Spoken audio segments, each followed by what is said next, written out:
So welcome to InstaCase YouTube channel.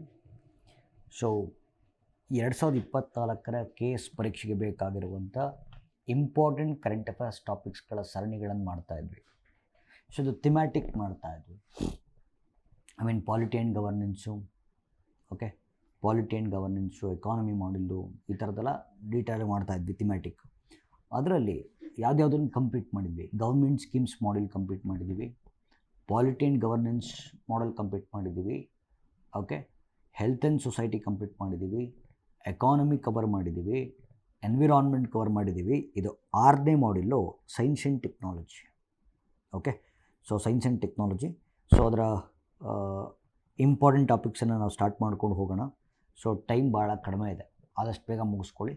ಮತ್ತು ಪ್ರತಿ ಮಾಡೆಲ್ದು notes ಡಿಸ್ಕ್ರಿಪ್ಷನಲ್ಲಿ ಹಾಕಿದ್ದೀವಿ.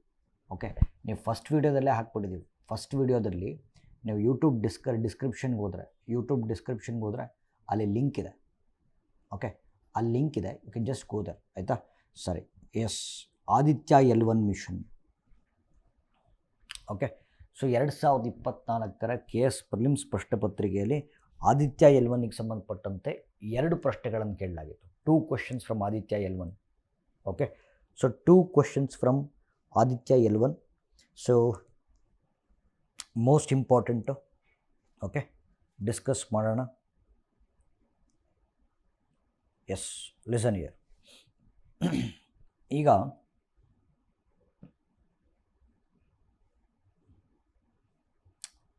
ಫೈನ್, ಆದಿತ್ಯ L1 ನಾನು ಡಿಕೋಡ್ ಮಾಡಿಕೊಡ್ತೀನಿ ಇವಾಗ. Okay, what is unique thing about Aditya? Okay, Aditya L1 mission. Okay, so Aditya L1 ಮಿಷನ್ನ ಯೂನಿಕ್ ಥಿಂಗ್ ಏನು? Okay, so unique thing about Aditya L1 mission. So this is very very important. So ಇದನ್ನು discuss ಮಾಡೋಣ. Okay, so ನೋಡಿ, ಈಗ ಇದನ್ನು sun ಅಂತ ಭಾವಿಸಿ. This is sun, this is earth. Okay, so this is earth, this is sun. Okay, ನೀವು ಅರ್ತಿಂದ ಸನ್ ಕಡೆಗೆ 1.5 ಮಿಲಿಯನ್ ಕಿಲೋಮೀಟರ್ ಟ್ರಾವೆಲ್ ಮಾಡಿದರೆ, 1.5 ಮಿಲಿಯನ್ ಕಿಲೋಮೀಟರ್ ಟ್ರಾವೆಲ್ ಮಾಡಿದರೆ, ಈ ಪಾಯಿಂಟಲ್ಲಿ ನೋಡಿ, ಭೂಮಿಯಿಂದ ಸೂರ್ಯನತ್ತ, ಓಕೆ, ಸೊ ಭೂಮಿಯಿಂದ ಸೂರ್ಯನತ್ತ 1.5 ಮಿಲಿಯನ್ ಕಿಲೋಮೀಟರ್ ಟ್ರಾವೆಲ್ ಮಾಡಿದರೆ, ಓಕೆ, ಒಂದು ಪಾಯಿಂಟ್ ಬರುತ್ತೆ. ಅಲ್ಲಿ 2 ಸೆಲೆಸ್ಟಿಯಲ್ ಆಬ್ಜೆಕ್ಟ್ಸ್ಗಳ, ಅಂದರೆ ಸನ್ ಇರ್ಬೋದು, ಅರ್ತ್ ಇರ್ಬೋದು, 2 ಸೆಲೆಸ್ಟಿಯಲ್ ಆಬ್ಜೆಕ್ಟ್ಸ್ಗಳ ಗ್ರಾವಿಟೇಷನಲ್ ಪುಲ್ಲು 0 ಆಗುತ್ತೆ. ಗ್ರಾವಿಟೇಷನಲ್ ಪುಲ್ 0 ಆಗುತ್ತೆ. ಓಕೆ, ಇಲ್ಲಿಗೆ ತೊಗೊಂಡೋಗಿ ಒಂದು ಸೋಲಾರ್ ಅಬ್ಸರ್ವೇಟ್ರಿ ಕೂರಿಸ್ತೀವಿ. ಓಕೆ, ಸೋಲಾರ್ ಅಬ್ಸರ್ವೇಟ್ರಿ ಕೂರಿಸ್ತೀವಿ. ಸೋಲಾರ್ ಅಬ್ಸರ್ವೇಟ್ರಿ ಅಂತಂದರೆ ಸೌರವೀಕ್ಷಣಾಲಯ ಅಂತ ಕರಿತೀವಿ. ಸೋಲಾರ್ ಅಬ್ಸರ್ವೇಟ್ರಿ ಅಂದರೆ ಸೌರವೀಕ್ಷಣಾಲಯ ಅಂತ ಕರಿತೀವಿ. ಭಾಳ important. Okay, solar observatory. Okay, so solar observatory ಇನ್ನೂ ಎಲಾಬ್ರೇಟ್ ಮಾಡಿ ಹೇಳಿ ಅಂತಂದರೆ, ಸೂರ್ಯನನ್ನು ಅಧ್ಯಯನ ಮಾಡುವಂಥ ದೂರದರ್ಶಕಗಳು. ಓಕೆ, ಸೂರ್ಯನನ್ನು ಅಧ್ಯಯನ ಮಾಡುವಂಥ ದೂರದರ್ಶಕಗಳು. ಓಕೆ, ಅಂದರೆ ಈ ಸನ್ನ ಸ್ಟಡಿ ಮಾಡುವಂಥ ಟೆಲಿಸ್ಕೋಪ್ಸು. ಓಕೆ, ಈಗ ಸೂರ್ಯನನ್ನು ಅಧ್ಯಯನ ಮಾಡುವಂಥ ಟೆಲಿಸ್ಕೋಪ್ಸ್ಗಳು ಕೇಳಿಸ್ಕೊಳ್ಳಿ. ಈಗ ನಿಮಗೆ ನಾನೇನು ಹೇಳಿದೆ, ಈಗ ಸೋಲಾರ್ ಅಬ್ಸರ್ವೇಟ್ರಿ ಅಂತಂದರೆ ಸೂರ್ಯನನ್ನು ಅಧ್ಯಯನ ಮಾಡುವಂಥ ಟೆಲಿಸ್ಕೋಪ್ಸು, ದೂರದರ್ಶಕಗಳು. ಸೊ ಈ ಥರದ್ದು ಭಾರತದಲ್ಲಿ ಒಂದು 6 ಇದ್ದಾವೆ. Just read out. Okay, Indian astronomical observatory ಅಂತಿದೆ, ಲದಾಖಲ್ಲಿದೆ. Okay, so Indian astronomical observatory, ಭಾರತೀಯ ಖಗೋಳ ವೀಕ್ಷಣಾಲಯ ಅಂತಿದೆ. ಓಕೆ, ಕೊಡೈಕೆನಾಲ್ ಸೋಲಾರ್ ಅಬ್ಸರ್ವೇಟ್ರಿ ಅಂತಿದೆ, ಕೊಡೈಕೆನಾಲಲ್ಲಿದೆ. ಉದಯ್ಪುರ್ ಸೋಲಾರ್ ಅಬ್ಸರ್ವೇಟ್ರಿ ಅಂತಿದೆ. ಓಕೆ, ವೈನುಬಪ್ಪು ಸೋಲಾರ್ ಅಬ್ಸರ್ವೇಟ್ರಿ ಕಾವಲೂರಲ್ಲಿದೆ. ಏರೀಸ್ ಅಬ್ಸರ್ವೇಟ್ರಿ ನೈನಿತಾಲಲ್ಲಿದೆ. Okay, MACE observatory, okay, it is in Ladakh. ಈ ಥರದ್ದೊಂದು 6 ಇದ್ದಾವೆ. ಓಕೆ, ಸೊ ಭಾರತದಲ್ಲಿ 6 ಸೋಲಾರ್ ಅಬ್ಸರ್ವೇಟ್ರಿ ಇದ್ದಾವೆ, ಸೌರವೀಕ್ಷಣಾಲಯಗಳಿದ್ದಾವೆ. ಆದರೆ what is the unique thing about Aditya L1 ಅಂತಂದರೆ, it is India's first space based solar observatory ಅಂತ. ಭಾರತದ ಮೊಟ್ಟ ಮೊದಲ ಭಾರತದ ಮೊಟ್ಟ ಮೊದಲ ಬಾಹ್ಯಾಕಾಶ ಆಧಾರಿತ ಸೌರ ವೀಕ್ಷಣಾಲಯ ಅಂತ ಕರಿತೀವಿ. ಭಾರತದ ಮೊಟ್ಟ ಮೊದಲ ಬಾಹ್ಯಾಕಾಶ ಆಧಾರಿತ ಸೌರ ವೀಕ್ಷಣಾಲಯ. ಇಲ್ಲಿವರೆಗೂ ಸೋಲಾರ್ ಅಬ್ಸರ್ವೇಟರಿಗಳನ್ನು ಭೂಮಿಲಿ ಎಸ್ಟಾಬ್ಲಿಷ್ ಮಾಡ್ತಾ ಇದ್ವಿ. For the first time solar ಅಬ್ಸರ್ವೇಟರಿನ ಸ್ಪೇಸಲ್ಲಿ ಎಸ್ಟಾಬ್ಲಿಷ್ ಮಾಡಿದ್ವಿ. ಓಕೆ, ಎಲ್ಲಿ ಎಸ್ಟಾಬ್ಲಿಷ್ ಮಾಡಿದ್ದೀವಿ ಅಂತಂದರೆ ನೋಡಿ, ಭೂಮಿಯಿಂದ ಸೂರ್ಯನತ್ತ ಹೋದರೆ ಒಂದು ಪಾಯಿಂಟಲ್ಲಿ, ಓಕೆ, 1.5 ಮಿಲಿಯನ್ ಕಿಲೋಮೀಟರ್ ನೀವು ಟ್ರಾವೆಲ್ ಮಾಡಿಕೊಂಡು ಹೋದರೆ ಅಲ್ಲೊಂದು ಪಾಯಿಂಟ್ ಬರುತ್ತೆ. ಈ ಪಾಯಿಂಟಲ್ಲಿ ಎರಡೂ ಸೆಲೆಸ್ಟಿಯಲ್ ಆಬ್ಜೆಕ್ಟ್ಸ್ಗಳ ಗ್ರಾವಿಟೇಷನಲ್ ಪವರು 0 ಆಗುತ್ತೆ. ಓಕೆ, ಈ ಪಾಯಿಂಟನ್ನು ಲ್ಯಾಗ್ರೇಂಜಿಯನ್ ಪಾಯಿಂಟ್ 1 ಅಂತ ಕರಿತೀವಿ. ಓಕೆ, ಈ ಪಾಯಿಂಟನ್ನು ಲ್ಯಾಗ್ರೇಂಜಿಯನ್ ಪಾಯಿಂಟ್ 1 L1 ಅಂತ ಕರಿತೀವಿ. ಈ ಥರದ 5 ಪಾಯಿಂಟ್ ಇದ್ದಾವೆ, L1, L2, L3, L4, L5 ಅಂತ. ಅಂದರೆ ಈ ಪಾಯಿಂಟ್ಸಲ್ಲಿ ಗ್ರಾವಿಟೇಷನಲ್ ಎರಡೂ ಸೆಲೆಸ್ಟಿಯಲ್ ಆಬ್ಜೆಕ್ಟ್ಸ್ಗಳ ಗ್ರಾವಿಟೇಷನಲ್ ಪವರು ತುಂಬ ಕಡಿಮೆ ಆಗುತ್ತೆ. ಓಕೆ, ತುಂಬ ಕಡಿಮೆ ಆಗುತ್ತೆ. ಸೊ ಈ ಪಾಯಿಂಟನ್ನು ಲ್ಯಾಗ್ರೇಂಜಿಯನ್ ಪಾಯಿಂಟ್ 1 ಅಂತ ಕರಿತೀವಿ. ಅಲ್ಲಿಗೆ ತೊಗೊಂಡೋಗ್ಬಿಟ್ಟು ಒಂದು ಸೋಲಾರ್ ಅಬ್ಸರ್ವೇಟರಿ ಎಸ್ಟಾಬ್ಲಿಷ್ ಮಾಡ್ತೀವಿ. ಓಕೆ, ಎಸ್ಟಾಬ್ಲಿಷ್ ಮಾಡಿ ನೋಡಿ, ಸೂರ್ಯನ ಹೊರಪದರವನ್ನು ಕರೋನಾ ಅಂತ ಕರಿತೀವಿ. Outer most layer of sun is called as corona. Okay, corona ಒಳಗಡೆ ಇನ್ನೊಂದು ಲೇಯರ್ ಇದೆ, ಕ್ರೋಮೋಸ್ಪಿಯರ್ ಅಂತ. ಓಕೆ, ಕ್ರೋಮೋಸ್ಪಿಯರ್ ಅಂತ. ಸೊ ಕರೋನಾ ಮತ್ತು ಕ್ರೋಮೋಸ್ಪಿಯರ್ನ ಔಟರ್ ಅಟ್ಮಾಸ್ಫಿಯರ್ ಆಫ್ ಸನ್ ಅಂತ ಕರಿತೀವಿ, ಸೂರ್ಯನ ಹೊರ ವಾತಾವರಣ ಅಂತ. ಸೊ ಸೂರ್ಯನ ಲ್ಯಾಗ್ರೇಂಜಿಯನ್ 1.1 ಕೂತ್ಕೊಂಡು, ಓಕೆ, ಸೂರ್ಯನ ಹೊರ ವಾತಾವರಣ ಅಂದರೆ ಕರೋನಾ ಮತ್ತು ಕ್ರೋಮೋಸ್ಪಿಯರ್ನ ಅಧ್ಯಯನ ಮಾಡುವಂಥ India's first space based solar observatory is called as Aditya L1. Okay, Aditya L1. So ಒಂದು ಫ್ಯಾಕ್ಚುಯಲ್ ಕ್ವಶನ್ ಕೇಳ್ಬೋದು. ಸೊ ಆದಿತ್ಯ L1 ಲಾಂಚ್ ಮಾಡಲಿಕ್ಕೆ ಬಳಸಿರುವಂಥ ರಾಕೆಟ್ಟು PSLV C57 ಅಂತ. Okay, PSLV C57. Okay, so this is very very important. Okay, so hope you are understand like Aditya L1. Okay, so Aditya L1 ಇಲ್ಲಿ ಮುಗಿಯುತ್ತೆ. So next ಬನ್ನಿ, Aditya L1 ಆದಮೇಲೆ, okay, so we can speak about, okay, space junk ಬಗ್ಗೆ ಮಾತಾಡ್ಬೋದು. Okay, space junk ಬಗ್ಗೆ ಮಾತಾಡ್ಬೋದು. ಈಗ ನೋಡಿ, ನಾವು ಬಾಹ್ಯಾಕಾಶಕ್ಕೆ ಹಲವಾರು ಬಾಹ್ಯಾಕಾಶ ಉತ್ಪನ್ನಗಳನ್ನು ಕಳಿಸ್ತಾ ಇದ್ದೀವಿ. ಸ್ಪೇಸ್ ಪ್ರೊಡಕ್ಟ್ಸ್, ಸ್ಯಾಟಲೈಟ್ಸ್ ಆಗಿರ್ಬೋದು. ಓಕೆ, ಸೊ ಸ್ಯಾಟಲೈಟ್ಸ್ ಆಗಿರ್ಬೋದು, ರಾಕೆಟ್ಸ್ ಆಗಿರ್ಬೋದು, ಪೇಲೋಡ್ಸ್ಗಳಾಗಿರ್ಬೋದು, ಸ್ಪೇಸ್ ಕ್ರಾಫ್ಟ್ಗಳಾಗಿರ್ಬೋದು, ಲ್ಯಾಂಡರ್ಗಳಾಗಿರ್ಬೋದು, ರೋವರ್ಗಳಾಗಿರ್ಬೋದು. ಸೊ ಇವೆಲ್ಲ ನಾವು ಕಳಿಸ್ತಾ ಇದ್ದೀವಿ. ಆಯಿತಾ, ಒಂದು ಸತಿ ಇದು ಭೂಮಿಯ ಲೋ ಅರ್ತ್ ಆರ್ಬಿಟನ್ನು ಕ್ರಾಸ್ ಮಾಡಿದ್ರೆ, ಅದು ವಾಪಸ್ ಬರಲ್ಲ. ಯಾಕೆ ಅಂತಂದರೆ ಗ್ರಾವಿಟೇಷನಲ್ ಝೋನಲ್ಲಿ ಮುಕ್ತಾಯ ಆಗುತ್ತೆ. ಲೋ ಅರ್ತ್ ಆರ್ಬಿಟ್ ಒಳಗಡೆ ಇದ್ದರೆ ಅದು ಕೆಳಗೆ ಬೀಳುತ್ತೆ. But once it's crosses low earth orbit, gravitational ಪುಲ್ಲನ್ನು ಮೀರಿ ಹೋಗ್ಬಿಡುತ್ತೆ. ಓಕೆ, ಹೋಗಿದ್ದ ವಸ್ತು ಸ್ಪೇಸಲ್ಲೇ ಉಳ್ಕೊಳ್ಳುತ್ತೆ. ಈಗ ಸ್ಯಾಟಲೈಟ್ ಲಾಂಚ್ ಮಾಡಿರ್ತೀವಿ, ಒಂದು 5 ವರ್ಷ ಕೆಲಸ ಮಾಡ್ತವೆ. ಆಫ್ಟರ್ 5 ಇಯರ್ಸ್ ಆ ಸ್ಯಾಟಲೈಟ್ದು ವ್ಯಾಲಿಡಿಟಿ ಮುಗಿದ ಮೇಲೆ ಅದಲ್ಲೇ ಉಳ್ಕೊಳ್ಳುತ್ತೆ. ಈ ಥರ ನಾವು ಏನೇನು ವಸ್ತುಗಳನ್ನ ಕಳಿಸಿದ್ದೀವಿ ಅದಲ್ಲೇ ಉಳ್ಕೊಂಡು ಸ್ಪೇಸ್ ಜಂಕ್ ಆಗಿದೆ. ಓಕೆ, ಸೊ ಸ್ಪೇಸ್ ಜಂಕ್ ಅಂತ ಕರಿತೀವಿ ಇದನ್ನು. ಓಕೆ, ಸೊ ಇದನ್ನು ಸ್ಪೇಸ್ ಜಂಕ್ ಅಂತ ಕರಿತೀವಿ. ಸೊ ಈ ಸ್ಪೇಸ್ ಜಂಕ್ದು ಪ್ರಾಬ್ಲಮ್ ಏನು ಅಂತಂದರೆ ಕೇಳಿಸ್ಕೊಳ್ಳಿ.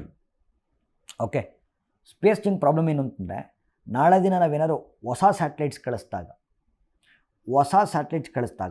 ಅಲ್ಲಿರುವಂಥ ಔಟ್ಡೇಟೆಡ್ ಸ್ಯಾಟಲೈಟ್ಸು ಅಥವಾ ಅಲ್ಲೇ ಉಳಿದುಕೊಂಡಿರುವಂಥ ಹಳೆ ಸ್ಯಾಟಲೈಟ್ಸು ಹೊಸ ಸ್ಯಾಟಲೈಟ್ಸಿಗೆ ಡಿಕ್ಕಿ ಹೊಡಿತವೆ. ಓಕೆ, ಹೊಸ ಸ್ಯಾಟಲೈಟ್ಸಿಗೆ ಡಿಕ್ಕಿ ಹೊಡಿತವೆ. This syndrome is called as Kessler syndrome ಅಂತ. Okay, space junk is causing, ಕೇಳಿಸ್ಕೊಳ್ಳಿ, space junk is causing Kessler syndrome. ಈಗ ಆಲ್ರೆಡಿ ಎಷ್ಟು ಸ್ಪೇಸ್ ಜಂಕ್ ತುಂಬ್ಕೊಂಡಿದೆ ಅಂತಂದರೆ, ಹೊಸ ಸ್ಯಾಟಲೈಟ್ಸ್ ನೀವು ಕಳಿಸ್ಬಿಟ್ರೆ ಓಕೆ ಡಿಕ್ಕಿ ಹೊಡೆಯುವಂಥ ಸಾಧ್ಯತೆ ಇರುತ್ತೆ. This is called as Kessler syndrome ಅಂತ. ಸೊ ಸ್ಪೇಸ್ ಡೆಬ್ರಿಸು ಅಥವಾ ಸ್ಪೇಸ್ ಜಂಕನ್ನು ಕಮ್ಮಿ ಮಾಡಲಿಕ್ಕೋಸ್ಕರ ಒಂದು ಅಂತಾರಾಷ್ಟ್ರೀಯ ಒಪ್ಪಂದವನ್ನು ಸೈನ್ ಮಾಡಲಾಗಿದೆ. ಓಕೆ, ಒಂದು ಅಂತಾರಾಷ್ಟ್ರೀಯ ಒಪ್ಪಂದವನ್ನು ಸೈನ್ ಮಾಡಲಾಗಿದೆ. ದ ಸ್ಪೇಸ್ ಲಯಬಿಲಿಟಿ ಕನ್ವೆನ್ಷನ್ 1972 ಅಂತ ಕರಿತೀವಿ. Space liability convention 1972. ಈಗ ನಾವೇನಾದರೂ ಓಕೆ ಅಂದರೆ ಇಸ್ರೋ ನಾವೇನಾದ್ರು ಸ್ಯಾಟಲೈಟ್ ಲಾಂಚ್ ಮಾಡಿದ್ರೆ, ನಮ್ಮ ಸ್ಯಾಟಲೈಟು ಓಕೆ ಹೊಸ ಸ್ಯಾಟಲೈಟ್ಸು ಅಲ್ಲಿ ಯಾವುದೇ ರೀತಿ ಇರುವಂಥ ಸ್ಪೇಸ್ ಟೆಕ್ಕಿಗೆ ಡಿಕ್ಕಿ ಹೊಡಿಬಾರ್ದು. ಇದನ್ನು ಮುಂಚೆನೇ ಅಧ್ಯಯನ ಮಾಡ್ತಾರೆ. ಈ ಅಧ್ಯಯನ ಮಾಡುವಂಥ ಮಿಷನ್ನು ಪ್ರಾಜೆಕ್ಟ್ ನೇತ್ರ ಅಂತ. ಓಕೆ, ನೇತ್ರ network for space object tracking and analysis ಅಂತ ಕರಿತೀವಿ.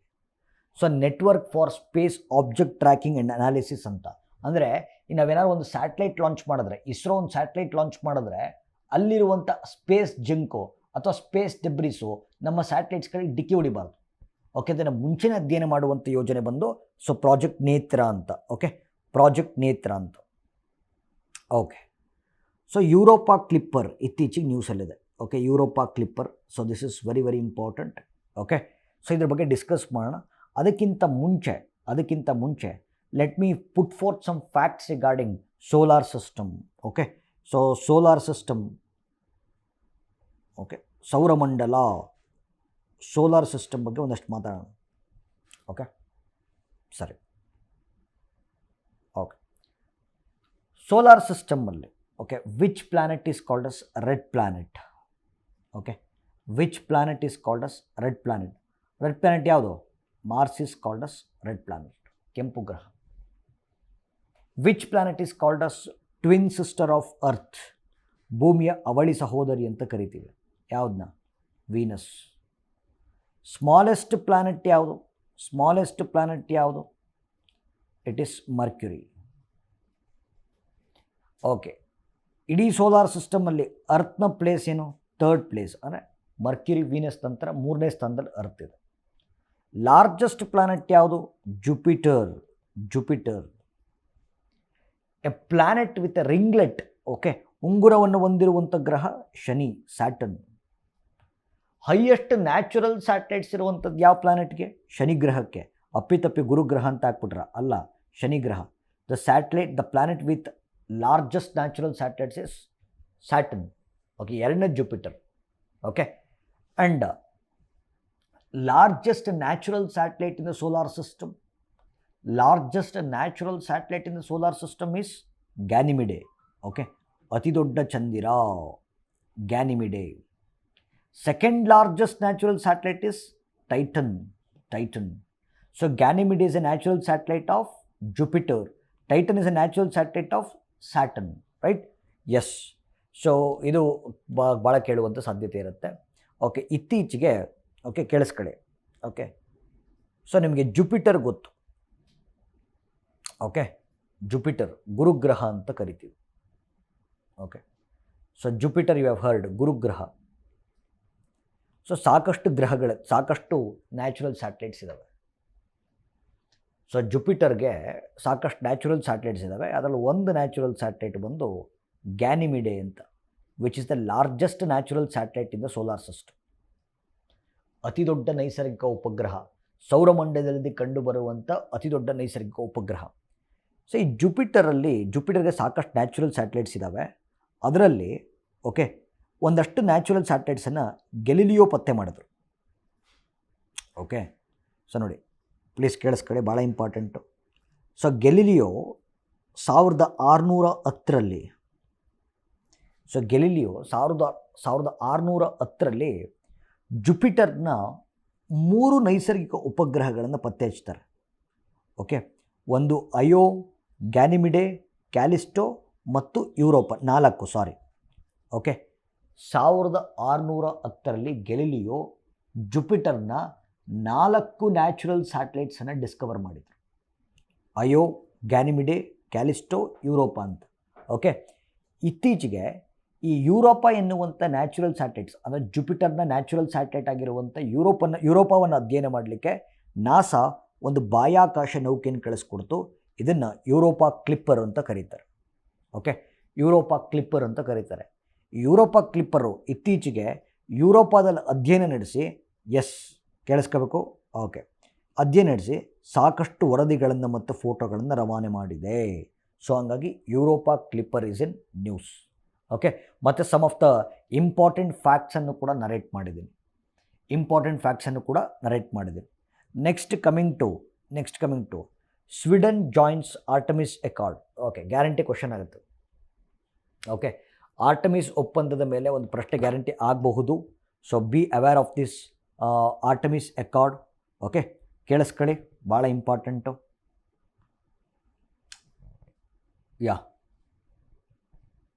ಈಗ ನೋಡಿ, ಆರ್ಟಮಿಸ್ ಒಪ್ಪಂದ ಬೇರೆ, ಆರ್ಟಮಿಸ್ ಕಾರ್ಯಕ್ರಮ ಬೇರೆ. ಇದನ್ನು ನೀವು ಫಸ್ಟ್ ಅರ್ಥ ಮಾಡ್ಕೋಬೇಕು. ಆರ್ಟಮಿಸ್ ಅಕಾರ್ಡ್ ಬೇರೆ, ಆರ್ಟಮಿಸ್ ಪ್ರೋಗ್ರಾಮ್ ಬೇರೆ. ಓಕೆ, ಸೊ ಆರ್ಟಮಿಸ್ ಅಕಾರ್ಡ್ ಬೇರೆ, ಆರ್ಟಮಿಸ್ ಪ್ರೋಗ್ರಾಮ್ ಬೇರೆ.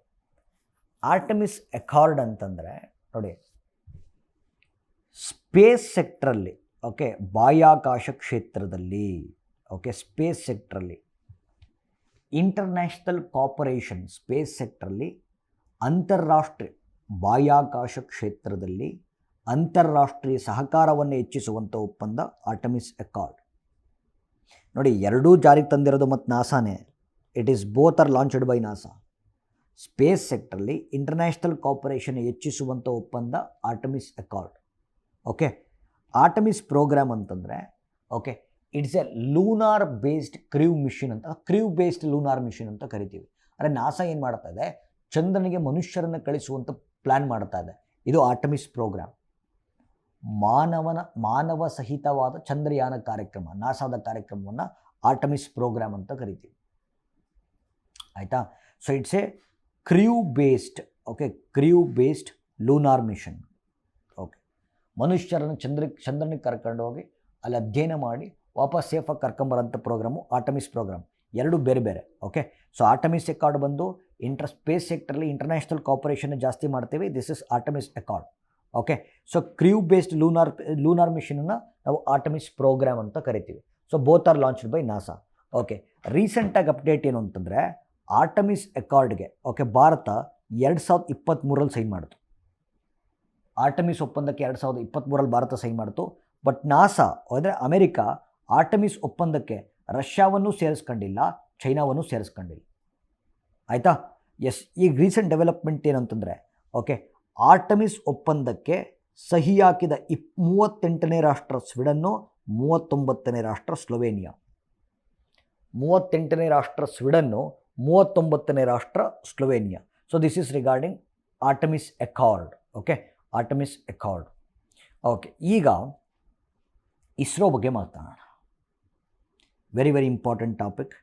ಓಕೆ, ಸೊ ಇಸ್ರೋ ಬಗ್ಗೆ ಭಾಳ ಇಂಪಾರ್ಟೆಂಟು. ಅದಕ್ಕಿಂತ ಮುಂಚೆ if you want me to interlink, okay, ISRO, DRDO ಮತ್ತು HAL ಈ ಮೂರು ಸಂಸ್ಥೆಗಳು ಕೇಳಿದ್ದಾರೆ. ಭಾರತ ಸರ್ಕಾರದ strategic organisations ISRO, DRDO, HAL. Okay, ಈಗ ಇಸ್ರೋ ನೋಡಿ, ಇಸ್ರೋದ ಅಧ್ಯಕ್ಷರು ಯಾರು? ಎಸ್ ಸೋಮನಾಥ್. DRDOದ ಅಧ್ಯಕ್ಷರು ಸಮೀರ್ ವಿ ಕಾಮತ್. HALನ ಅಧ್ಯಕ್ಷರು ಬಂದು ಅನಂತಕೃಷ್ಣ. ಸೊ ಇಸ್ರೋ ಏನು ಕೆಲಸ ಮಾಡುತ್ತೆ? ಸೊ ಬಾಹ್ಯಾಕಾಶ ಕ್ಷೇತ್ರದ ಅನ್ವೇಷಣೆ, exploration of space. Okay, so space exploration ಬಗ್ಗೆ, ಸ್ಪೇಸ್ ರಿಸರ್ಚ್ ಬಗ್ಗೆ ಗಮನ ಕೊಡುತ್ತೆ. ಬಾಹ್ಯಾಕಾಶ ಸಂಶೋಧನೆ ಮತ್ತು ಅನ್ವೇಷಣೆ. DRDO ಏನು ಕೆಲಸ ಮಾಡುತ್ತೆ?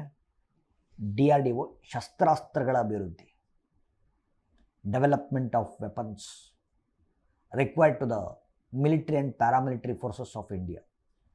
HAL ಏನು ಕೆಲಸ ಮಾಡುತ್ತೆ? ಹಿಂದೂಸ್ತಾನ್ ಏರೋನಾಟಿಕ್ಸ್ ಲಿಮಿಟೆಡ್ ಏನು ಕೆಲಸ ಮಾಡುತ್ತೆ? ಸೊ ಯುದ್ಧ ವಿಮಾನಗಳ ಅಭಿವೃದ್ಧಿ ಮತ್ತು ಯುದ್ಧ ಹೆಲಿಕಾಪ್ಟರ್ಗಳ ಅಭಿವೃದ್ಧಿ. So HAL was in news recently. ಯಾಕೆ ಅಂತಂದರೆ, ಈಗ ಸುಮ್ಮನೆ ಪ್ರಶ್ನೆ ಕೇಳಿದ್ರೆ, ಭಾರತದ ವಾಯುಪಡೆಯಲ್ಲಿ, ಇಂಡಿಯನ್ ಏರ್ಫೋರ್ಸಲ್ಲಿ ಅತ್ಯಂತ ಬಲಿಷ್ಠವಾದ ಯುದ್ಧ ವಿಮಾನ ಯಾವುದು? ರಫೇಲ್. ಅತ್ಯಂತ ಬಲಿಷ್ಠವಾದಂಥ ಯುದ್ಧ ವಿಮಾನ ರಫೇಲ್, ಡೆವಲಪ್ಡ್ ಬೈ ಫ್ರಾನ್ಸ್. ಬಲಿಷ್ಠವಾದ ಯುದ್ಧ ವಿಮಾನ ರಫೇಲ್. ಎರಡನೇದು ಸುಖಾಯ್. ಓಕೆ, ಎರಡನೇದು ಸುಖಾಯ್, ಡೆವಲಪ್ಡ್ ಬೈ ರಷ್ಯಾ. ಮೂರನೇದು MiG, developed by USSR, Soviet Russia. 1960ರ ದಶಕದ ಯುದ್ಧ ವಿಮಾನಗಳು ಮೆಗ್. ವಯಸ್ಸಾಗಿದೆ. ಓಕೆ, ವಯಸ್ಸಾಗಿದೆ. ಅದಕ್ಕೆ ಭಾರತ ಹೇಳ್ತು ಮಿಗ್ಗಿಗೆ ವಯಸ್ಸಾಗಿದೆ. Okay, developed by USSR. Okay, ಈಗ ಮಿಗ್ಗನ್ನು ರೀಪ್ಲೇಸ್ ಮಾಡಬೇಕು.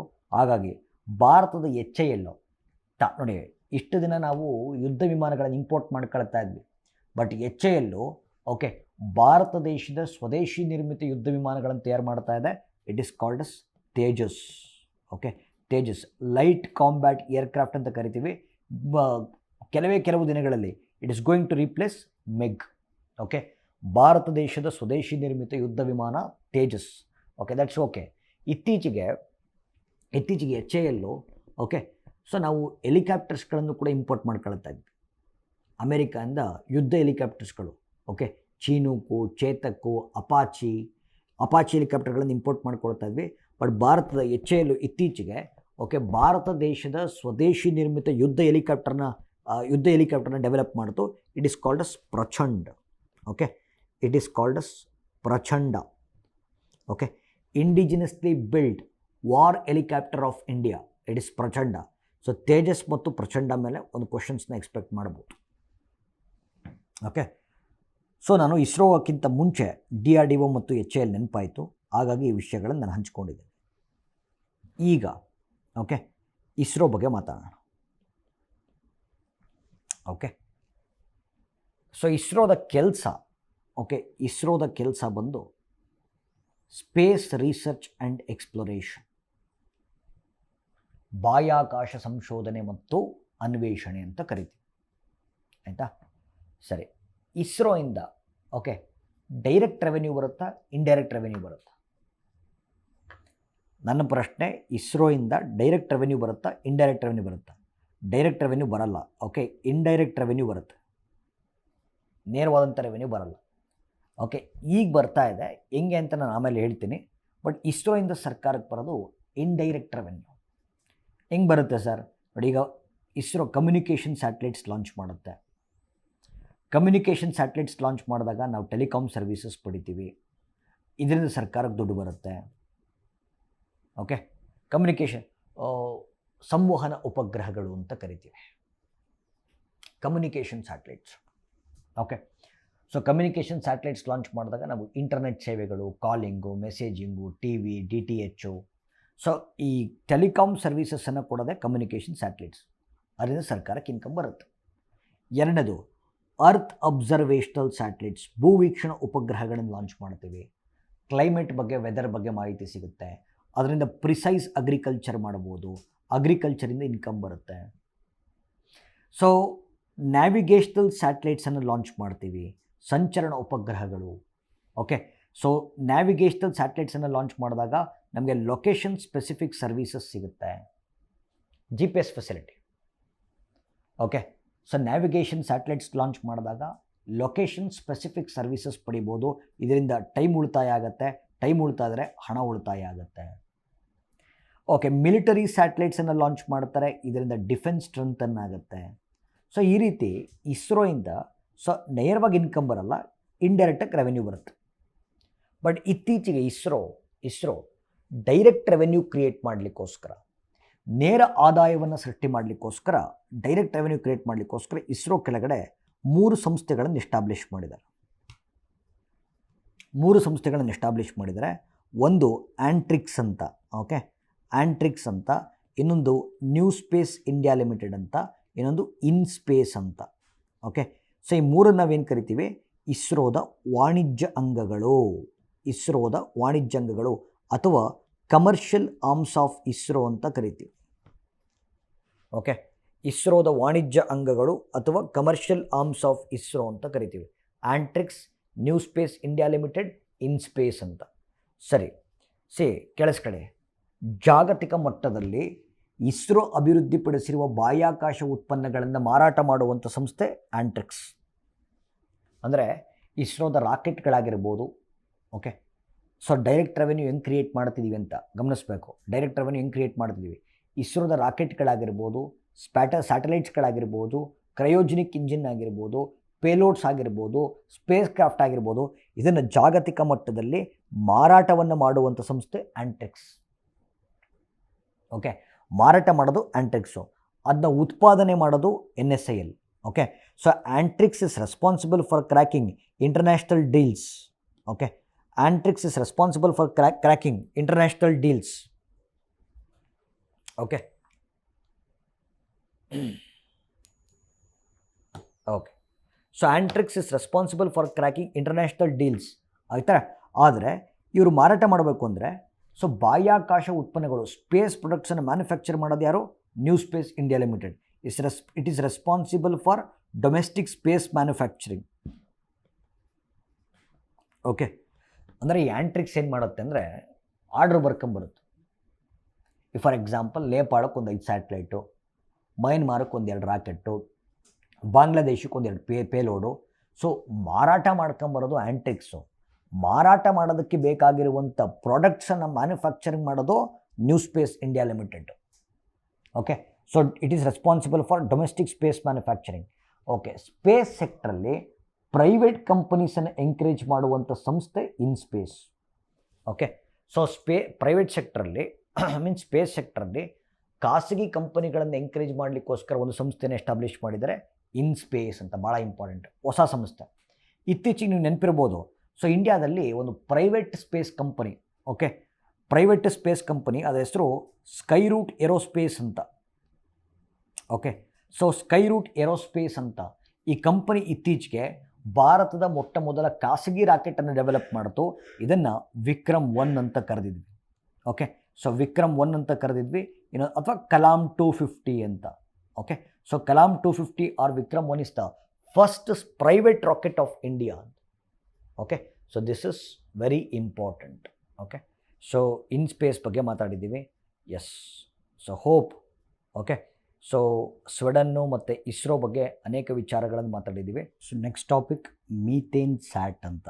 ಓಕೆ, ಮೀಥೇನ್ ಸ್ಯಾಟ್ ಅಂತ ಒಂದು ಟಾಪಿಕ್ ಇದೆ.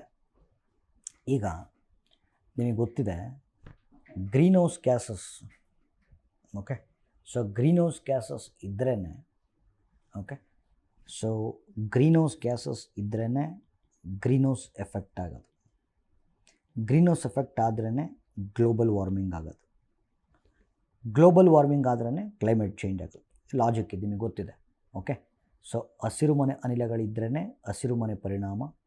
ಹಸಿರುಮನೆ ಪರಿಣಾಮ ಆದ್ರೇ ಜಾಗತಿಕ ತಾಪಮಾನ ಏರಿಕೆ. ಜಾಗತಿಕ ತಾಪಮಾನ ಏರಿಕೆ ಆದ್ರೇ ಹವಾಮಾನ ಬದಲಾವಣೆ. ಆಯಿತಾ. ಸೊ ಹಾಗಾದರೆ ಸೊ ಗ್ರೀನ್ ಹೌಸ್ ಗ್ಯಾಸಸ್ ಒಂದು ಫ್ಯಾಕ್ಚುಯಲ್ ಅಥವಾ ಒಂದು ಸ್ಟ್ಯಾಟಿಕ್ ಪಾರ್ಟಿನ ಒಂದು ಪ್ರಶ್ನೆ ಕೇಳಬಹುದು. ಸೊ ಗ್ರೀನ್ ಹೌಸ್ ಗ್ಯಾಸಸನ್ನು ರಿಡ್ಯೂಸ್ ಮಾಡುವಂಥ ಜಾಗತಿಕ ಒಪ್ಪಂದ ಯಾವುದು? So Kyoto protocol. Okay, so Kyoto protocol ಅಂತ ಕರಿತೀವಿ.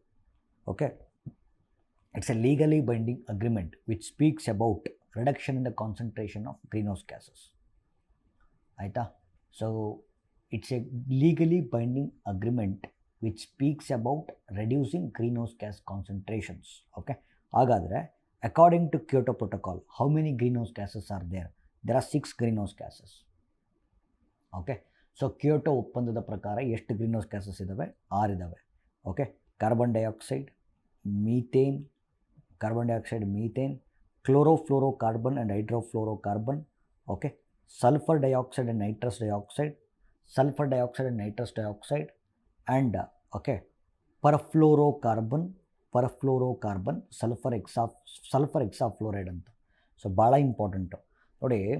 ಇಲ್ಲೊಂದು ಗಮನ ಕೊಟ್ಟು ಒಂದು ವಿಷಯ ಕೇಳಬೇಕು. So there are lot of green house gases. So ಹಸಿರುಮನೆ ಅನಿಲಗಳು ಸಿಕ್ಕಾಪಟ್ಟೆ ಇದ್ದಾವೆ, ಗ್ರೀನ್ ಹೌಸ್ ಗ್ಯಾಸಸ್ ಸಿಕ್ಕಾಪಟ್ಟೆ ಇದ್ದಾವೆ. ಆದರೆ ನಾನು ಹೇಳ್ತಿರೋದು ಕ್ಯೋಟೋ ಒಪ್ಪಂದದ ಅಡಿಯಲ್ಲಿ ಅಧಿಕೃತವಾಗಿ ಪಟ್ಟಿ ಮಾಡಿರುವಂಥ ಗ್ರೀನ್ ಹೌಸ್ ಗ್ಯಾಸಸ್ಗಳ ಸಂಖ್ಯೆ 6. Okay, there are 6 green house gases. Okay, official green house gases listed under Kyoto protocol. ಅದರಲ್ಲಿ ಒಂದು important green house gas methane. Okay, so ಒಂದು important green house gas methane. ಈ ಮೀಥೇನು ಎಲ್ಲಿಂದ ಬಿಡುಗಡೆ ಆಗುತ್ತೆ ಸರ್? ಓಕೆ, ಸೊ ಮೀಥೇನು ಅಂದರೆ CH4 ಅಂತ ನಾವೇನು ಕರಿತೀವಿ. ಓಕೆ, ಮೀಥೇನ್ ಎಲ್ಲಿಂದ ಬಿಡುಗಡೆ ಆಗುತ್ತೆ ಸರ್? ಸೊ ಮೀಥೇನು ಓಕೆ ಭತ್ತದ ಗದ್ದೆಗಳು, ಓಕೆ ಪ್ಯಾಡಿ ಫೀಲ್ಡ್ಸು ಅಥವಾ ವೀಟ್, ಓಕೆ ಭತ್ತ ಅಥವಾ ಗೋಧಿಯ ಗದ್ದೆಗಳಿಂದ. Okay, wetlands. ಓಕೆ, ಸೊ ವೆಟ್ಲ್ಯಾಂಡ್ಸಿಂದ. ಸೊ ಕ್ಯಾಟಲ್ ಎಕ್ಸ್ಕ್ರೀಟಾ, ಅಂದರೆ ಈ ಕ್ಯಾಟಲ್ಸಿಂದ ಬರುವಂಥ ಎಕ್ಸ್ಕ್ರೀಟಾಗಳಿಂದ ಮೀಥೇನ್ ಪ್ರೊಡ್ಯೂಸ್ ಆಗುತ್ತೆ. ಅಥವಾ ಗೋಬರ್ ಗ್ಯಾಸ್ಗಳಿದ್ದರೆ. ಸೊ ಇದು ಪ್ಯಾಡಿ ಆ್ಯಂಡ್ ರೈಸ್ ಮತ್ತು ಭತ್ತ ಮತ್ತು ಗೋಧಿಯ ಗದ್ದೆಗಳಿಂದ, ವೆಟ್ಲ್ಯಾಂಡ್ಸಿಂದ, ಗೋಬರ್ ಗ್ಯಾಸಿಂದ, ಕ್ಯಾಟಲ್ ಎಕ್ಸ್ಕ್ರೀಟಾದಿಂದ ಮೀಥೇನ್ ಪ್ರೊಡ್ಯೂಸ್ ಆಗುತ್ತೆ. ಓಕೆ, ಒಂದು ಗೊತ್ತಿರಬೇಕು, ಕಾರ್ಬನ್ ಡೈಆಕ್ಸೈಡ್ ಎಷ್ಟು ಗ್ಲೋಬಲ್ ವಾರ್ಮಿಂಗ್ ಮಾಡುತ್ತೋ ಅದಕ್ಕಿಂತ 85 ಪಟ್ಟು ಹೆಚ್ಚು ಗ್ಲೋಬಲ್ ವಾರ್ಮಿಂಗನ್ನು ಮೀಥೇನ್ ಮಾಡುತ್ತೆ. Okay, so methane is 85 times more potential than carbon dioxide in causing global warming. Okay, 85 ಪಟ್ಟು ಜಾಸ್ತಿ. ಹಾಗಾಗಿ ಮೀಥೇನ್ ಎಮಿಷನ್ಸನ್ನು ಟ್ರ್ಯಾಕ್ ಮಾಡಲಿಕ್ಕೋಸ್ಕರ ಇತ್ತೀಚೆಗೆ ಆಲ್ಫಾಬೆಟ್ ಸಂಸ್ಥೆ, ಓಕೆ, ಸೊ ಆಲ್ಫಾಬೆಟ್ ಸಂಸ್ಥೆ ಒಂದು ವಿಶೇಷವಾಗಿರುವಂಥ ಸ್ಯಾಟಲೈಟ್ ಲಾಂಚ್ ಮಾಡಿತು. ಇದನ್ನು ಮೀಥೇನ್ ಸ್ಯಾಟ್ ಅಂತ ಕರಿತೀವಿ. ಓಕೆ, ಇದನ್ನು ಮೀಥೇನ್ ಸ್ಯಾಟ್ ಅಂತ ಕರಿತೀವಿ. So this is one of the important topic. Okay, next ಈಗ ಲಿಸನ್ ಟು ಮಿ. ಈಗ ಇಸ್ರೋ ಹತ್ರ, ಓಕೆ, ಸೊ ಇಸ್ರೋ ಹತ್ರ 2 ರಾಕೆಟ್ ಇದ್ದಾವೆ. ಓಕೆ, ಒಂದು PSLV ಅಂತ, ಇನ್ನೊಂದು GSLV ಅಂತ. ಓಕೆ, ಸೊ PSLV ಮತ್ತು GSLV. ಸೊ PSLV ಅಂದರೆ ಪೋಲಾರ್ ಸ್ಯಾಟಲೈಟ್ ಲಾಂಚ್ ವೆಹಿಕಲ್ ಅಂತ, GSLV ಅಂತಂದರೆ okay Jio synchronous launch vehicle ಅಂತ. ಓಕೆ, ಸೊ ಭಾಳ ಇಂಪಾರ್ಟೆಂಟು PSLV ಮತ್ತು GSLV, polar satellite launch vehicle, Jio synchronous launch vehicle. So ಇದೇ ಸಾಲಿಗೆ ಇಸ್ರೋ ತನ್ನ 3ನೇ ಲಾಂಚ್ ವೆಹಿಕಲನ್ನು ಲಾಂಚ್ ಮಾಡಿದೆ. ಇದನ್ನು SSLV ಅಂತ ಕರಿತೀವಿ, ಸ್ಮಾಲರ್ ಸ್ಯಾಟಲೈಟ್ ಲಾಂಚ್ ವೆಹಿಕಲ್ ಅಂತ ಕರಿತೀವಿ. ಓಕೆ, ಅಂದರೆ ಚಿಕ್ಕ ಗಾತ್ರದ ಸ್ಯಾಟಲೈಟು, ಈ ಒಂದು 10 kg ಹಿಡಿದು 500 kg, 10 kg ಹಿಡಿದು 500 kg ಇರುವಂಥ ಸ್ಯಾಟಲೈಟ್ಸ್ಗಳನ್ನು ಲಾಂಚ್ ಮಾಡಲಿಕ್ಕೋಸ್ಕರ ಇಸ್ರೋ ಅಭಿವೃದ್ಧಿಪಡಿಸಿರುವಂಥ rocket okay SSLV, smaller satellite launch vehicle ಅಂತ. ಓಕೆ, ಈ ನೋಡಿ, ಈಗ ರಾಕೆಟ್ಸನ್ನು ಲಾಂಚ್ ಮಾಡಲಿಕ್ಕೆ, ಓಕೆ, ರಾಕೆಟನ್ನು ಲಾಂಚ್ ಮಾಡಲಿಕ್ಕೆ ನಮ್ಮ ಹತ್ರ ಒಂದು ಲಾಂಚ್ ಸ್ಟೇಷನ್ ಇದೆ. ಓಕೆ, ಒಂದು ಲಾಂಚ್ ಸ್ಟೇಷನ್, ಉಡಾವಣಾ ಕೇಂದ್ರ ಅಂತ ಕರಿತೀವಿ. ಎಲ್ಲಿದೆ? Satish Dhawan space centre, Sriharikota. Okay, Satish Dhawan space centre, Sriharikota, Andhra Pradesh. ಒಂದು ಲಾಂಚ್ ಸ್ಟೇಷನ್. ಬಟ್ 3 ರಾಕೆಟನ್ನು ಲಾಂಚ್ ಮಾಡೋದಕ್ಕೆ ಒಂದು ಸ್ಪೇಸ್ ಸ್ಟೇಷನ್ ಸಾಕಾಗ್ತಿಲ್ಲ. ಹಾಗಾಗಿ ಇಸ್ರೋ ಇತ್ತೀಚೆಗೆ ತನ್ನ 2ನೇ ಲಾಂಚ್ ಸ್ಟೇಷನ್ ಅನಾವರಣ ಮಾಡಿತು. ಎಲ್ಲಿ? ಕುಲಶೇಖರಪಟ್ಟಣಂ, ತಮಿಳುನಾಡು. ಭಾಳ important. Okay, ISRO has inaugurated its 2nd launch station, that is at Kulasekarapattinam, Tamil Nadu.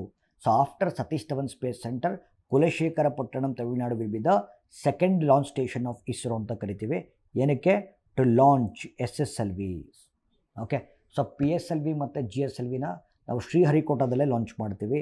Smaller satellite launch ವೆಹಿಕಲ್ನ ಕುಲಶೇಖರಪಟ್ಟಣಂ, ತಮಿಳುನಾಡಿನಲ್ಲಿ ಲಾಂಚ್ ಮಾಡ್ತೀವಿ. Okay, so this is very very important. Okay, ಈಗ ಅಗ್ನಿ 5 ಕ್ಷಿಪಣಿ ನ್ಯೂಸಲ್ಲಿದೆ. ಓಕೆ, ಅಗ್ನಿ 5 ಕ್ಷಿಪಣಿ ನ್ಯೂಸಲ್ಲಿದೆ. ಈಗ ಮಿಸೈಲ್ಸ್ ಬಗ್ಗೆ ಮಾತಾಡೋಣ. Missiles is one of the important area. Okay, missiles is one of the important area. So will discuss about missiles, right? Okay, ಯಾಕೆಂದರೆ ಯಾವುದೇ ಪ್ರಶ್ನೆ ಪತ್ರಿಕೆ ತೆಗೆರಿ, ಮಿಸೈಲ್ಸ್ ಮೇಲೆ ಒಂದು ಕ್ವಶನ್ ಇದ್ದೇ ಇರುತ್ತೆ. ಓಕೆ, ಈಗ ಒಂದು ಕ್ಷಿಪಣಿಯನ್ನು ಓದಬೇಕಾದ್ರೆ, ಓಕೆ, ಒಂದು ಮಿಸೈಲ್ ಓದಬೇಕಾದ್ರೆ ಯಾವ ರೀತಿ ಓದಬೇಕು? ಒಂದು ಮಿಸೈಲ್ನ ಓದಬೇಕಾದ್ರೆ ಯಾವ ರೀತಿ ಓದಬೇಕು? First name of the missile important. ಆಯಿತಾ? ಕ್ಷಿಪಣಿ ಹೆಸರು ಭಾಳ ಇಂಪಾರ್ಟೆಂಟ್. 2ನೇದು ಓಕೆ ಡೆವಲಪ್ಡ್ ಬೈ, ಅಭಿವೃದ್ಧಿಪಡಿಸುವಂಥ ಸಂಸ್ಥೆ ಇಂಪಾರ್ಟೆಂಟ್. Developed by. ಸೊ ಅರ್ಥ ಮಾಡ್ಕೊಳ್ಳಿ, ನಾನು ಇವತ್ತು ಮಿಸೈಲ್ಸ್ ಬಗ್ಗೆ ಮಾತಾಡ್ತಾ ಇದ್ದೀನಿ. Extremely important. ಮಿಸೈಲ್ಸ್ ಬಗ್ಗೆ ಒಂದು ಪ್ರಶ್ನೆ ಬಂದೇ ಬರುತ್ತೆ. Please listen to me very careful. ಆಯಿತಾ? ಓಕೆ, ನೇಮ್, ಸೊ ಹೆಸರು ಭಾಳ ಇಂಪಾರ್ಟೆಂಟು. ಡೆವಲಪ್ಡ್ ಬೈ, ಅಭಿವೃದ್ಧಿಪಡಿಸುವಂಥ ಸಂಸ್ಥೆ. 3ನೇದು ಓಕೆ ರೇಂಜ್, ಕ್ರಮಿಸುವ ಸಾಮರ್ಥ್ಯ. ಓಕೆ, 4ನೇದು ಪೇಲೋಡ್ ಕೆಪಾಸಿಟಿ, ಸಿಡಿತಲೆಗಳ ಸಾಮರ್ಥ್ಯ. Payload capacity. Okay, so payload ಕೆಪಾಸಿಟಿಯನ್ನು, ಸಿಡಿತಲೆಗಳ ಸಾಮರ್ಥ್ಯ. ಒಂದು ಮಿಸೈಲಲ್ಲಿ ಎಷ್ಟು kg ಸ್ಫೋಟಕ ವಸ್ತುಗಳನ್ನು ತುಂಬಿರ್ತಾರೆ, ಎಷ್ಟು kg ಎಕ್ಸ್ಪ್ಲೋಸಿವ್ ತುಂಬಿರ್ತಾರಲ್ಲ, that is called as payload capacity. Okay, last type. Okay, type ವಿಧ ಇಂಪಾರ್ಟೆಂಟ್. ಆಯಿತಾ? Type important. ಈಗ ಈ ಟೈಪ್ ಅರ್ಥ ಆಗಬೇಕು ಅಂತಂದರೆ ನಾನು ಕ್ಲಾಸಿಫಿಕೇಷನ್ಸ್ ಆಫ್ ಮಿಸೈಲ್ಸ್ ಹೇಳಬೇಕು ನಿಮಗೆ. Okay, so classifications of missiles ಹೇಳಬೇಕು. ಕೇಳಿಸ್ಕೊಳ್ಳಿ, ಭಾಳ important. Classification of missiles important. Listen to me very careful. Classification of missiles important. So ಅದಕ್ಕಾಗಿ ಟೈಪ್ ಬಗ್ಗೆ ಡಿಸ್ಕಸ್ ಮಾಡೋಕ್ಕಿಂತ ಮುಂಚೆ ಕ್ಲಾಸಿಫಿಕೇಷನ್ ಮುಗಿಸ್ಕೊಂಬೋಣ. Okay, first based upon launch. Okay, based upon launch there are 3 types of missiles. ಉಡಾವಣೆಯ ಆಧಾರದ ಮೇಲೆ ಕ್ಷಿಪಣಿಗಳಲ್ಲಿ 3 ವಿಧ. ಉಡಾವಣೆಯ ಆಧಾರದ ಮೇಲೆ ಕ್ಷಿಪಣಿಗಳಲ್ಲಿ 3 ವಿಧ. ಒಂದು surface to surface missile, okay, surface to air missile ಮತ್ತು ಏರ್ ಟು ಏರ್ ಮಿಸೈಲ್ ಅಂತ ಕರಿತೀವಿ. ಓಕೆ, ಸೊ ಭೂಮಿಯ ಮೇಲ್ಮೈಯಿಂದ ಭೂಮಿಯ ಮೇಲ್ಮೈಗೆ ಉಡಾವಣೆಗೊಳ್ಳುವಂಥ ಕ್ಷಿಪಣಿಗಳು. ಓಕೆ, ಸರ್ಫೇಸ್ ಟು ಏರ್, ಭೂಮಿಯ ಮೇಲ್ಮೈಯಿಂದ ಆಕಾಶಕ್ಕೆ ಉಡಾವಣೆಗೊಳ್ಳುವಂಥ ಕ್ಷಿಪಣಿಗಳು, ಆಕಾಶದಿಂದ ಆಕಾಶಕ್ಕೆ ಉಡಾವಣೆಗೊಳ್ಳುವಂಥ ಕ್ಷಿಪಣಿಗಳು. Okay, there are 3 types of missiles. Okay, based upon speed. Okay, based upon speed ಕೇಳಿಸ್ಕೊಳ್ಳಿ. Okay, based upon speed there are three types of missiles. ಒಂದು ಸೋನಿಕ್ ಮಿಸೈಲ್ಸ್, ಇನ್ನೊಂದು ಸೂಪರ್ ಸೋನಿಕ್ ಮಿಸೈಲ್ಸ್, ಇನ್ನೊಂದು hypersonic missiles. Okay, sonic, super sonic, hypersonic. ನೋಡಿ, ಶಬ್ದದ ವೇಗದಲ್ಲಿ ಕ್ಷಿಪಣಿ ಚಲಿಸಿದ್ರೆ it is called as sonic missiles. ಈಗ ನಾನು ಮಾತಾಡ್ತಾ ಇದ್ದೀನಿ, ಸೌಂಡ್ ನಿಮಗೆ ಕೇಳಿಸ್ತಾ ಇದೆ. ಸೌಂಡ್ಗೂ ಕೂಡ ಒಂದು ಸ್ಪೀಡ್ ಇರುತ್ತೆ. ಓಕೆ, ಸೌಂಡ್ ಟ್ರಾವೆಲ್ ಮಾಡುತ್ತಲ್ಲ ಅದಕ್ಕೂ ಕೂಡ ಒಂದು ಸ್ಪೀಡ್ ಇರುತ್ತೆ. ಅದನ್ನು 1 ಮ್ಯಾಕ್ ಅಂತ ಕರಿತೀವಿ. ಸೌಂಡ್ನ ಸ್ಪೀಡ್ ಬಂದು 1 ಮ್ಯಾಕ್ ಆಲ್ವೇಸ್. ಓಕೆ, ಸೊ ಶಬ್ದದ ವೇಗದಲ್ಲಿ ಕ್ಷಿಪಣಿ ಚಲಿಸಿದ್ರೆ ಸೋನಿಕ್ ಮಿಸೈಲ್ಸ್, ಶಬ್ದಕ್ಕಿಂತ 3 ಪಟ್ಟು ವೇಗದಲ್ಲಿ ಕ್ಷಿಪಣಿ ಚಲಿಸಿದ್ರೆ ಸೂಪರ್ ಸೋನಿಕ್ ಮಿಸೈಲ್ಸ್, ಶಬ್ದಕ್ಕಿಂತ 5 ಪಟ್ಟು ವೇಗದಲ್ಲಿ ಕ್ಷಿಪಣಿ ಚಲಿಸಿದ್ರೆ hypersonic missiles. So sonic is 1 mach, super sonic is 3 mach, hypersonic is 5 mach. ಆಯಿತಾ? ಸರಿ, ಈಗ based upon technology, there are 2 types of missiles. One is ballistic missiles, one is cruise missiles. See, ballistic missiles are old generation missiles. Okay, so ballistic ಕ್ಷಿಪಣಿಗಳನ್ನು ಹಳೆಯ ತಂತ್ರಜ್ಞಾನದ ಅಥವಾ ಹಳೆಯ ತಲೆಮಾರಿನ ಕ್ಷಿಪಣಿಗಳು ಅಂತ ಕರಿತೀವಿ. ಫಾರ್ ಎಕ್ಸಾಂಪಲ್, ಈಗ ನೋಡಿ ಇಲ್ಲಿ ಮಾರ್ಕ್ ಮಾಡ್ತೀನಿ. ಓಕೆ, ಮಿಸೈಲಿಂದ ಲಾಂಚ್ ಮಾಡ್ತೀರಾ. ಬ್ಯಾಲಿಸ್ಟಿಕ್ ಮಿಸೈಲ್ಸ್ ಹೆಂಗೆ ವರ್ಕ್ ಆಗುತ್ತೆ ಅಂತ ಹೇಳ್ತಾ ಇದ್ದೀನಿ. ಓಕೆ, ಸೊ ಈಗ ನಾವು ಪಾಕಿಸ್ತಾನದ ಇಸ್ಲಾಮಾಬಾದ್ ಮೇಲೆ ಮಿಸೈಲ್ ಲಾಂಚ್ ಮಾಡಬೇಕು. ಎಕ್ಸಾಕ್ಟ್ ಇಸ್ಲಾಮಾಬಾದ್ಗೆ ಬೀಳುತ್ತೆ ಅಂತ ಹೇಳಕ್ಕೆ ಬರಲ್ಲ, ಅಲ್ಲಿ ಅಕ್ಕಪಕ್ಕದಲ್ಲಿ ಹೇಳೋ ಬೀಳುತ್ತೆ. ಓಕೆ, ಅಂದರೆ less precise, okay, less accurate, less precise missiles ಅಂತ ಕರಿತೀವಿ. ಕಾರಣ these are old generation missiles. ಆಯಿತಾ? ಈಗ less accurate, less precise, old generation missile. ಆಮೇಲೆ it works on fire and forget principle ಅಂತ ಕರಿತೀವಿ.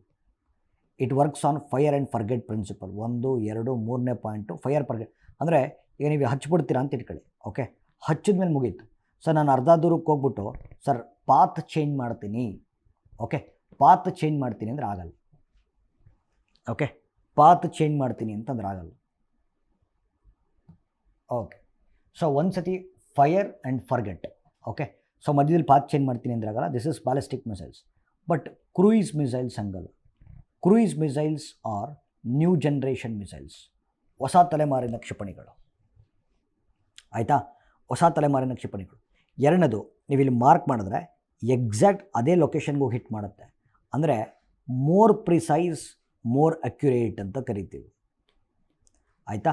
ಮತ್ತು ಇನ್ಫ್ಯಾಕ್ಟ್ ನೋಡಿ, ಈ ಲಾಂಚ್ ಮಾಡಿರ್ತೀರ, ಈ ಮಧ್ಯದಲ್ಲಿ ಪಾತ್ ಚೇಂಜ್ ಮಾಡಬೇಕು ಅಂತ ಅನ್ನಿಸ್ತು, ಚೇಂಜ್ ಮಾಡ್ಬೋದು. ಓಕೆ, ಸೊ ಪಾತ್ ಚೇಂಜ್ ಮಾಡ್ಬೋದು. ಸೊ ಹಂಗಾಗಿ ಇದನ್ನು ನಾವು ಗೈಡೆಡ್ ಮಿಸೈಲ್ಸ್ ಅಂತ ಕರಿತೀವಿ. ಗೈಡೆಡ್ ಮಿಸೈಲ್ಸ್ ಅಂತ.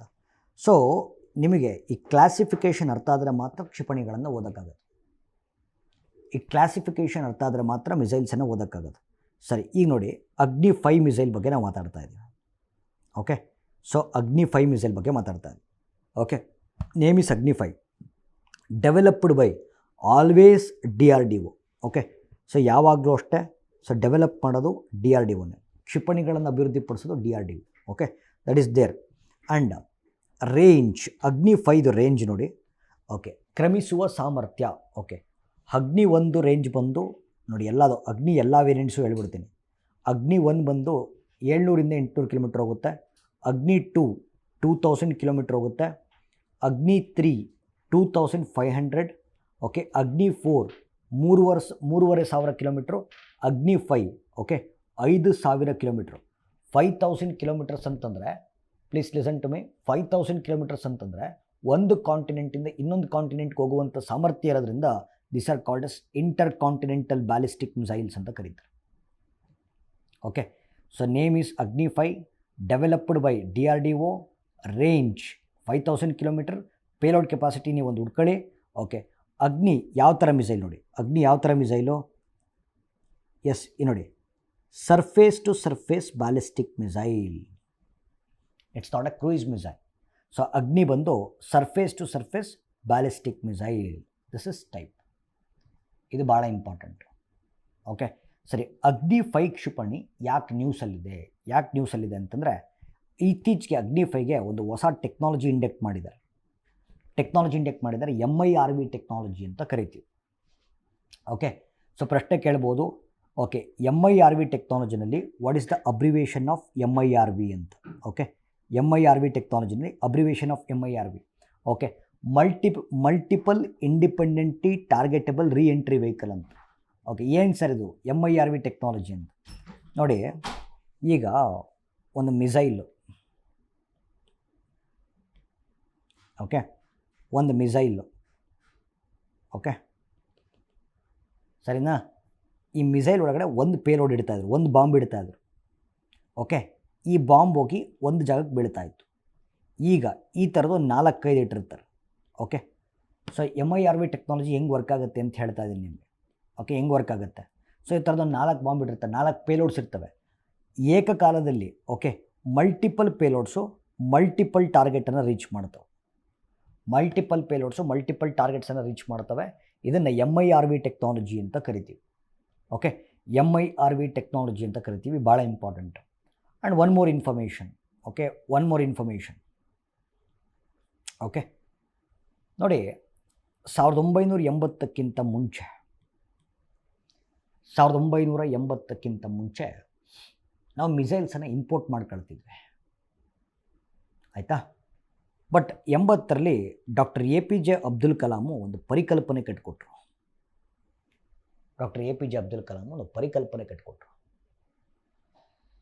ಏನಂತ, ಇನ್ನು ಮುಂದೆ ನಾವು ಕ್ಷಿಪಣಿಗಳನ್ನು ಇಂಪೋರ್ಟ್ ಮಾಡೋದು ಬೇಡ, ನಾವೇ ಡೆವಲಪ್ ಮಾಡೋಣ. ಅವರ ಪರಿಕಲ್ಪನೆಯಂತೆ 1983ರಲ್ಲಿ DRDO ಒಂದು ಕಾರ್ಯಕ್ರಮ ಶುರು ಮಾಡಿತು, IGMDP ಅಂತ. Integrated guided missile development programme ಅಂತ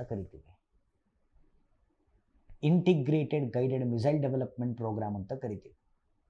ಓಕೆ, ಭಾಳ important, integrated guided missile development programme ಅಂತ. ಸೊ ಈ ಕಾರ್ಯಕ್ರಮದ ಉದ್ದೇಶ ಡೆವಲಪ್ಮೆಂಟ್ ಆಫ್ ಇಂಡಿಜಿನಸ್ ಮಿಸೈಲ್ಸ್, ಭಾರತದಲ್ಲಿ ಸ್ವದೇಶಿ ಕ್ಷಿಪಣಿಗಳ ಅಭಿವೃದ್ಧಿ. ಓಕೆ, ಹಾಗಾದರೆ IGMDP ಕಾರ್ಯಕ್ರಮದ ಅಡಿಯಲ್ಲಿ ಅಭಿವೃದ್ಧಿಪಡಿಸಲಾಗಿರುವ ಸ್ವದೇಶಿ ಕ್ಷಿಪಣಿಗಳ ಹೆಸರೇನು? ಓಕೆ, ಒಂದು ಕೋಡ್ ವರ್ಡ್ ಕೊಡ್ತೀನಿ, ಪಾಟ್ನಾ ಅಂತ. ಓಕೆ, ಪಾಟ್ನಾ ಅಂತ. ಪೃಥ್ವಿ, ಆಕಾಶ್, ತ್ರಿಶೂಲ್, ನಾಗ್, ಅಗ್ನಿ.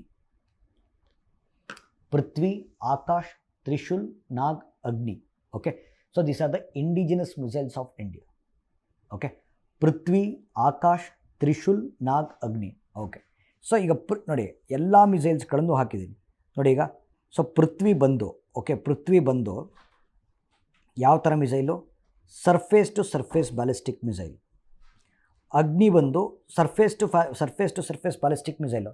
ಬಟ್ ಡಿಫ್ರೆನ್ಸ್ ಏನಂದರೆ, Prithvi short range, Agni medium range. Trishul okay surface to air missile. Okay, Akash surface to air missile, ಆಯಿತಾ. ಎರಡೂ surface to air missile. Difference ಏನು ಅಂದರೆ, ತ್ರಿಶೂಲ್ ಬಂದು ಶಾರ್ಟ್ ರೇಂಜು, ಆಕಾಶ್ ಬಂದು ಮೀಡಿಯಮ್ ರೇಂಜು. ಓಕೆ, 5 ಕ್ಷಿಪಣಿಗಳಲ್ಲಿ ನಾಗಿದೆಯಲ್ಲ, it's the only anti tank missile of India. So this is all about missiles. So hope ಮಿಸೈಲ್ಸನ್ನು ಹೆಂಗೆ ಓದ್ಕೋಬೇಕು ಅಂತ ನಿಮಗೆ ಗೊತ್ತಾಯಿತು. Yes or no? Okay, so ಮಿಸೈಲ್ಸನ್ನು ಹೆಂಗೆ ಓದ್ಕೋಬೇಕು ಅಂತ ಗೊತ್ತಾಯಿತು. Yes, now will speak about Samudrayaan. Okay, Samudrayaan ಬಗ್ಗೆ ಮಾತಾಡೋಣ. ಓಕೆ ಓಕೆ ಎಸ್,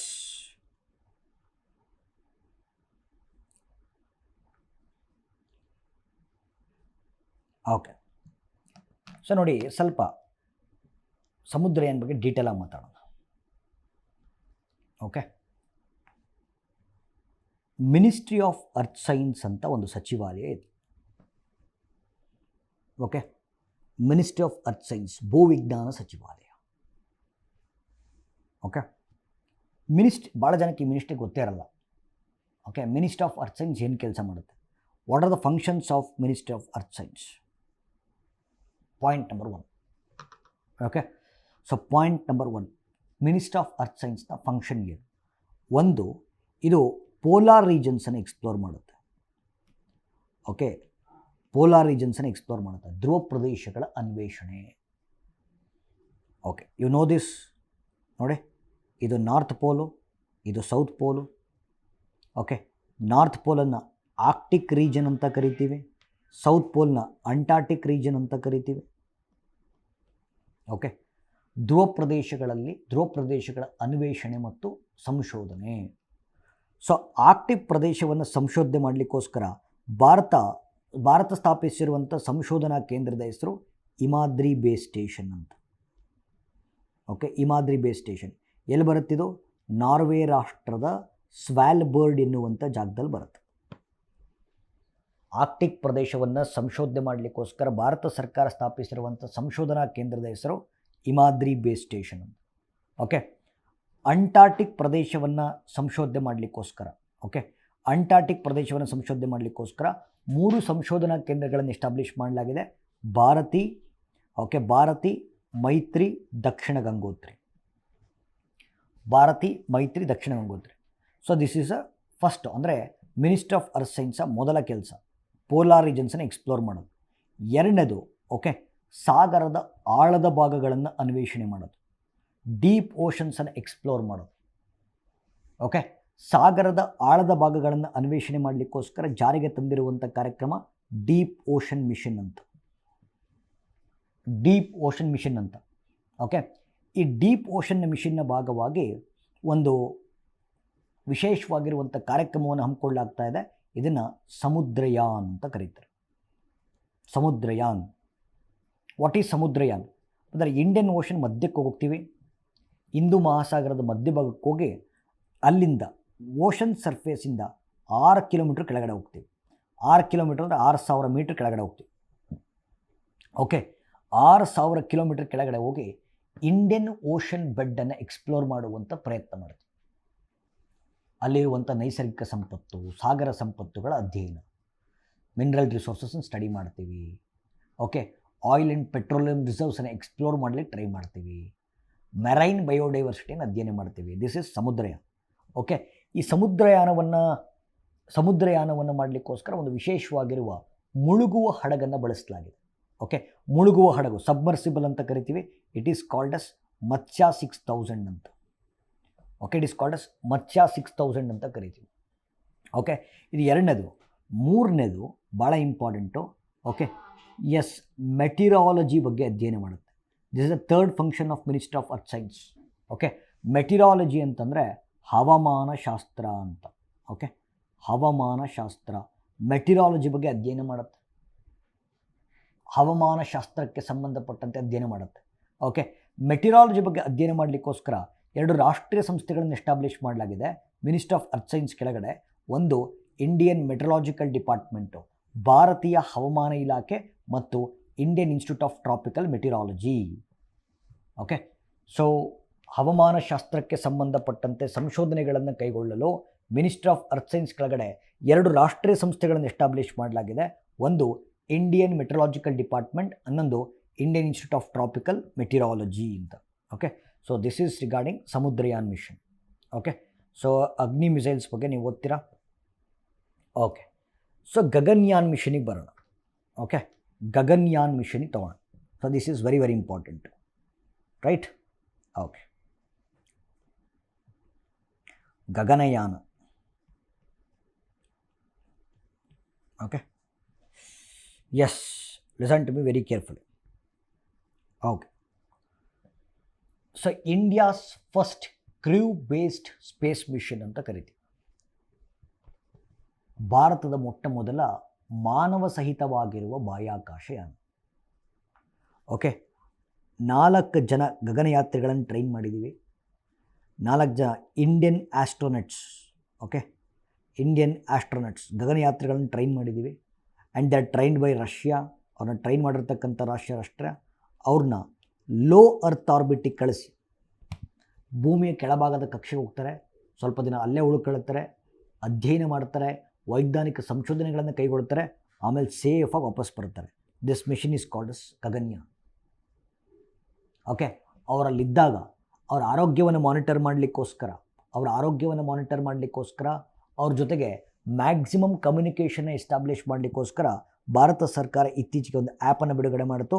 ಇದನ್ನು ಸಖಿ ಆ್ಯಪ್ ಅಂತ ಕರೀತಾರೆ. ಓಕೆ, ಸಖಿ ಆ್ಯಪ್ ಅಂತ ಕರೀತಾರೆ. ಭಾಳ ಇಂಪಾರ್ಟೆಂಟ್. ಓಕೆ, ಸೊ ಭಾಳ ಇಂಪಾರ್ಟೆಂಟು. ಸೊ ಇನ್ನೊಂದು ಪ್ರಶ್ನೆ ಕೇಳ್ಬೋದು.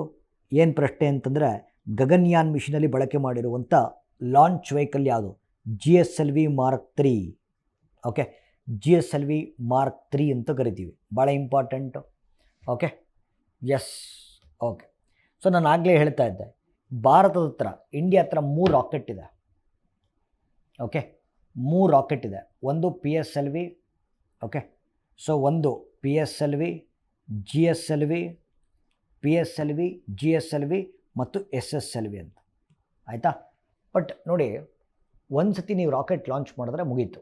ಓಕೆ, ಅದು ರಾಕೆಟ್ ಬರ್ನ್ ಆಗ್ತಾ ಹೋಗುತ್ತೆ, ರಾಕೆಟ್ ಸುಡ್ತಾ ಹೋಗುತ್ತೆ, ಬರ್ನ್ ಆಗ್ತಾ ಹೋಗುತ್ತೆ.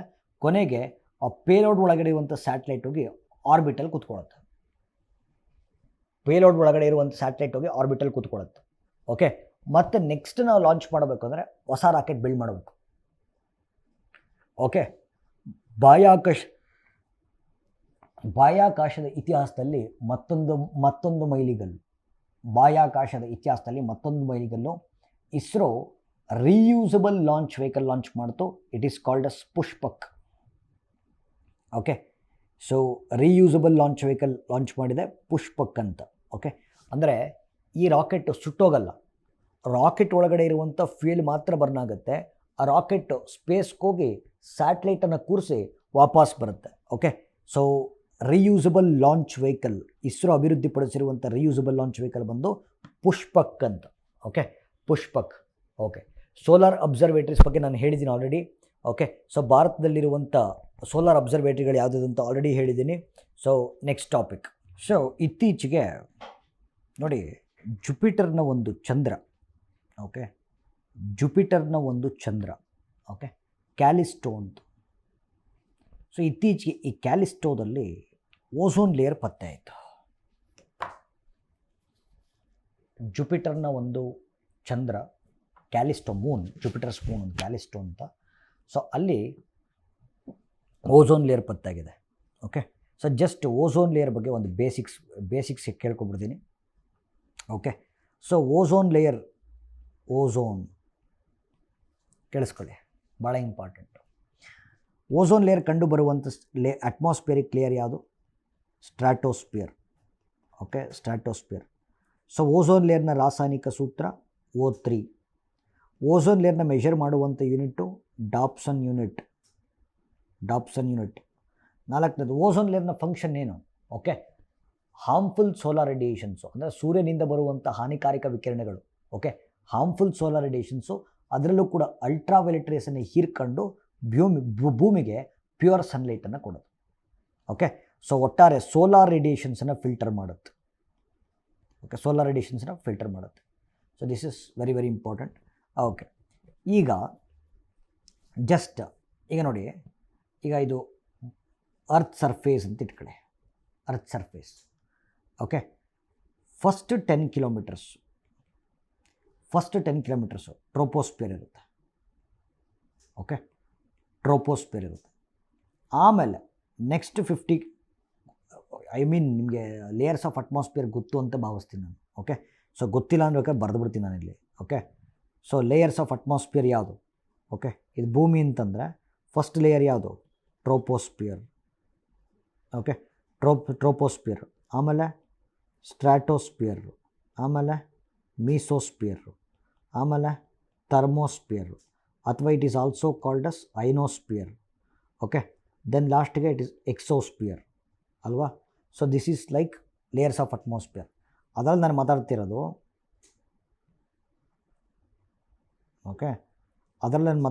ನೋಡಿ, first 10 kilometres. Okay. First 10 kilometres troposphere ಇರುತ್ತೆ. Okay. Then okay next okay next 50 kilometres stratosphere ಇರುತ್ತೆ. ಓಕೆ. ಟ್ರೋಪೋಸ್ಪಿಯರ್ ಮತ್ತು ಸ್ಟ್ರಾಟೋಸ್ಪಿಯರ್ ನಡುವೆ ಕಂಡುಬರುವಂಥ ಟ್ರಾನ್ಸಿಷನ್ ಝೋನ್, ಓಕೆ, ಈ ಸ್ಥಿತ್ಯಂತರ ವಲಯವನ್ನು ಟ್ರೋಪೋಪಾಸ್ ಅಂತ ಕರಿತೀವಿ. ಆಯಿತಾ? ಟ್ರೋಪೋಪಾಸ್ ಅಂತ ಕರಿತೀವಿ. ಓಕೆ. ಈಗ ಈ ಟ್ರೋಪೋಪಾಸ್ನ ಮೇಲ್ಭಾಗದಲ್ಲಿ lower layer of stratosphere is called as ozone. Okay. So ಕರೆಕ್ಟಾಗಿ ಗಮನಿಸಬೇಕು, ಎಲ್ಲಿ ಕಂಡುಬರುತ್ತೆ? ಟ್ರೋಪೋಪಾಸ್ನ ಮೇಲ್ಭಾಗದಲ್ಲಿ ಆ್ಯಂಡ್ ಸ್ಟ್ರಾಟೋಸ್ಪಿಯರ್ನ ಕೆಳಪದರವಾಗಿ as a lower layer of stratosphere ಕಂಡುಬರೋದು ಓಝೋನ್. ಓಕೆ. ಸೊ ಈಗ ಜಸ್ಟ್ ಒಂದು ಹೇಳ್ತೀನಿ. ಈಗ ಇಲ್ಲಿ ಓಝೋನ್ ಇದೆ. ಸ್ಟ್ರಾಟೋಸ್ಪಿಯರ್ನಲ್ಲಿರುವಂಥ ಓಝೋನು ಟ್ರೋಪೋಸ್ಪಿಯರ್ಗೆ ಡಿಸಿಂಟಿಗ್ರೇಟ್ ಆಗುತ್ತಾ? ಸ್ಟ್ರಾಟೋಸ್ಪಿಯರ್ನಲ್ಲಿರುವಂಥ ಓಝೋನು ಟ್ರೋಪೋಸ್ಪಿಯರ್ಗೆ ಡಿಸಿಂಟಿಗ್ರೇಟ್ ಆಗುತ್ತಾ? ಆಗಲ್ಲ. ಯಾಕಾಗಲ್ಲ? ಬಿಕಾಸ್ ಮಧ್ಯದಲ್ಲಿ ಟ್ರೋಪೋಪಾಸ್ ಇರುತ್ತೆ. ಕೆಳಗೆ ಬರಲ್ಲ, ಬರಲೂಬಾರ್ದು. ಓಕೆ, ಬರಲೂಬಾರ್ದು, ಟ್ರೋಪೋಪಾಸ್ ಇರುತ್ತೆ, ಬರಲ್ಲ. ಸರ್ ಯಾಕೆ ಸರ್ ಬರಬಾರ್ದು ಅಂತೀರಾ? ಬಿಕಾಸ್ ನೋಡಿ, O3 ಇದೆಯಲ್ಲ, ಓಝೋನ್ ಅಂದರೆ O3. ಓಕೆ. ಸೊ O3ನ ನಾವು ಬ್ರೀತ್ ಮಾಡೋಕ್ಕಾಗಲ್ಲ. The respiratory system of any organism are not confined to breathe O3. ನಾವು ಬ್ರೀತ್ ಮಾಡಬೇಕಾಗಿರೋದು O2. ಸೊ O3 ಬ್ರೀತ್ ಮಾಡೋದು ಏನು ಬರುತ್ತೆ? ಬ್ರಾಂಕೈಟಿಸ್ ಬರುತ್ತೆ, ಲಂಗ್ ಕ್ಯಾನ್ಸರ್ ಬರುತ್ತೆ, ನಿಮೋನಿಯಾ ಬರುತ್ತೆ, ಅಸ್ತಮಾ ಬರುತ್ತೆ, ಎಂಫೀಸಿಮಾ ಬರುತ್ತೆ. ಓಕೆ. ಹಂಗಾಗಿ ಬರಬಾರ್ದು, ಓಝೋನ್ ಕೆಳಗಡೆ ಬರಬಾರ್ದು. ಬಟ್ ಸ್ಟಿಲ್ ಇಲ್ಲಿ ಟ್ರೋಪೋಸ್ಪಿಯರ್ನಲ್ಲಿ ಓಝೋನ್ ಕಂಡುಬರುತ್ತೆ. ಹೆಂಗೆ ಕಂಡುಬರುತ್ತೆ ಸರ್? ಹೆಂಗೆ ಅಂದರೆ ನೋಡಿ, ಇಲ್ಲಿ ವಾಲಟೈಲ್ ಆರ್ಗ್ಯಾನಿಕ್ ಕಾಂಪೌಂಡು ಅಂದರೆ ಇಂಡಸ್ಟ್ರೀಸಲ್ಲಿ ಮ್ಯಾನುಫ್ಯಾಕ್ಚರಿಂಗ್ ಮಾಡಬೇಕಾದ್ರೆ volatile organic compound nitrous oxide ಜೊತೆಗೆ ರಿಯಾಕ್ಟ್ ಆದಾಗ ಬೈ ಪ್ರಾಡಕ್ಟ್ ಆಗಿ O3 ಬಂದ್ಬಿಡುತ್ತೆ. ನ್ಯಾಚುರಲಿ ಫಾರ್ಮ್ಡ್ ಓಝೋನ್ ಕೆಳಗೆ ಬರಲ್ಲ. ಓಕೆ. ಮ್ಯಾನುಫ್ಯಾಕ್ಚರಿಂಗ್ ಮಾಡಬೇಕಾದ್ರೆ volatile organic compound nitrous oxide ಜೊತೆಗೆ ರಿಯಾಕ್ಟ್ ಆದಾಗ ಬೈ ಪ್ರಾಡಕ್ಟ್ ಆಗಿ O3 ಬಂದ್ಬಿಡುತ್ತೆ. Okay. That is why this is called as man made ozone ಅಥವಾ ಆರ್ಟಿಫಿಷಿಯಲ್ ಓಝೋನ್ ಅಥವಾ ಟ್ರೋಪೋಸ್ಪಿಯರಿಕ್ ಓಝೋನ್. ಓಕೆ. ಅಥವಾ ಗ್ರೌಂಡ್ ಲೆವೆಲ್ ಓಝೋನ್, ಎಲ್ಲ ಒಂದೇ. ಓಕೆ. ಅದನ್ನು ಬ್ರೀತ್ ಮಾಡಿದ್ರೆ ನಮಗೆ ಬ್ರಾಂಕೈಟಿಸ್ ಬರೋದ್ರಿಂದ it is also called as bad ozone. ಅರ್ಥ ಆಗ್ತಿದೆಯಾ? So very important. Okay. Yes. ಇನ್ನೊಂದು ಸಣ್ಣ ಇನ್ಫಾರ್ಮೇಷನ್ ಹೇಳ್ಬಿಡ್ತೀನಿ. ಓಕೆ. ಓಝೋನ್ ಲೇಯರ್ ಡಿಪ್ಲೀಷನ್ ತಡೆಗಟ್ಟುವಂಥ 2 ಜಾಗತಿಕ ಸಮಾವೇಶಗಳು. ಒಂದು ವಿಯೆನ್ನಾ ಸಮಾವೇಶ, ಎರಡನೇದು ಮಾಂಟ್ರಿಯಲ್ ಒಪ್ಪಂದ. ಓಕೆ. ಮಾಂಟ್ರಿಯಲ್ ಪ್ರೊಟೊಕಾಲ್ ನೆನ್ಪಿಟ್ಕೋಬೇಕಿದೆ. So this is all about ozone. Okay. So ಇಲ್ಲಿ ಏನು ನ್ಯೂಸಲ್ಲಿದೆ ಅಂತಂದರೆ, ಓಕೆ, ಜುಪಿಟರ್ನ ಚಂದ್ರನಾಗಿರುವಂಥ ಕ್ಯಾಲಿಸ್ಟೋದಲ್ಲಿ ಓಝೋನ್ ಲೇಯರ್ ಪತ್ತೆ ಆಗಿದೆ. Okay. So this is the reason. Okay, ಆಯಿತು. Next yes, CAR T cell therapy ನ್ಯೂಸಲ್ಲಿದೆ. Okay. So CAR T cell therapy, so ಕ್ಯಾನ್ಸರ್ನದ ಭವಿಷ್ಯದ ಟ್ರೀಟ್ಮೆಂಟ್ ಅಂತಲೇ ಭಾವಿಸ್ತೀವಿ. ಭಾಳ important. Okay. CAR T cell therapy ಅಂತ.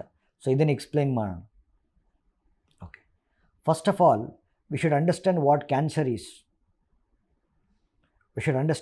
What is cancer. So cancer ಅಂತಂದರೆ ಕೋಶಗಳ ಅಸಹಜ ಬೆಳವಣಿಗೆ.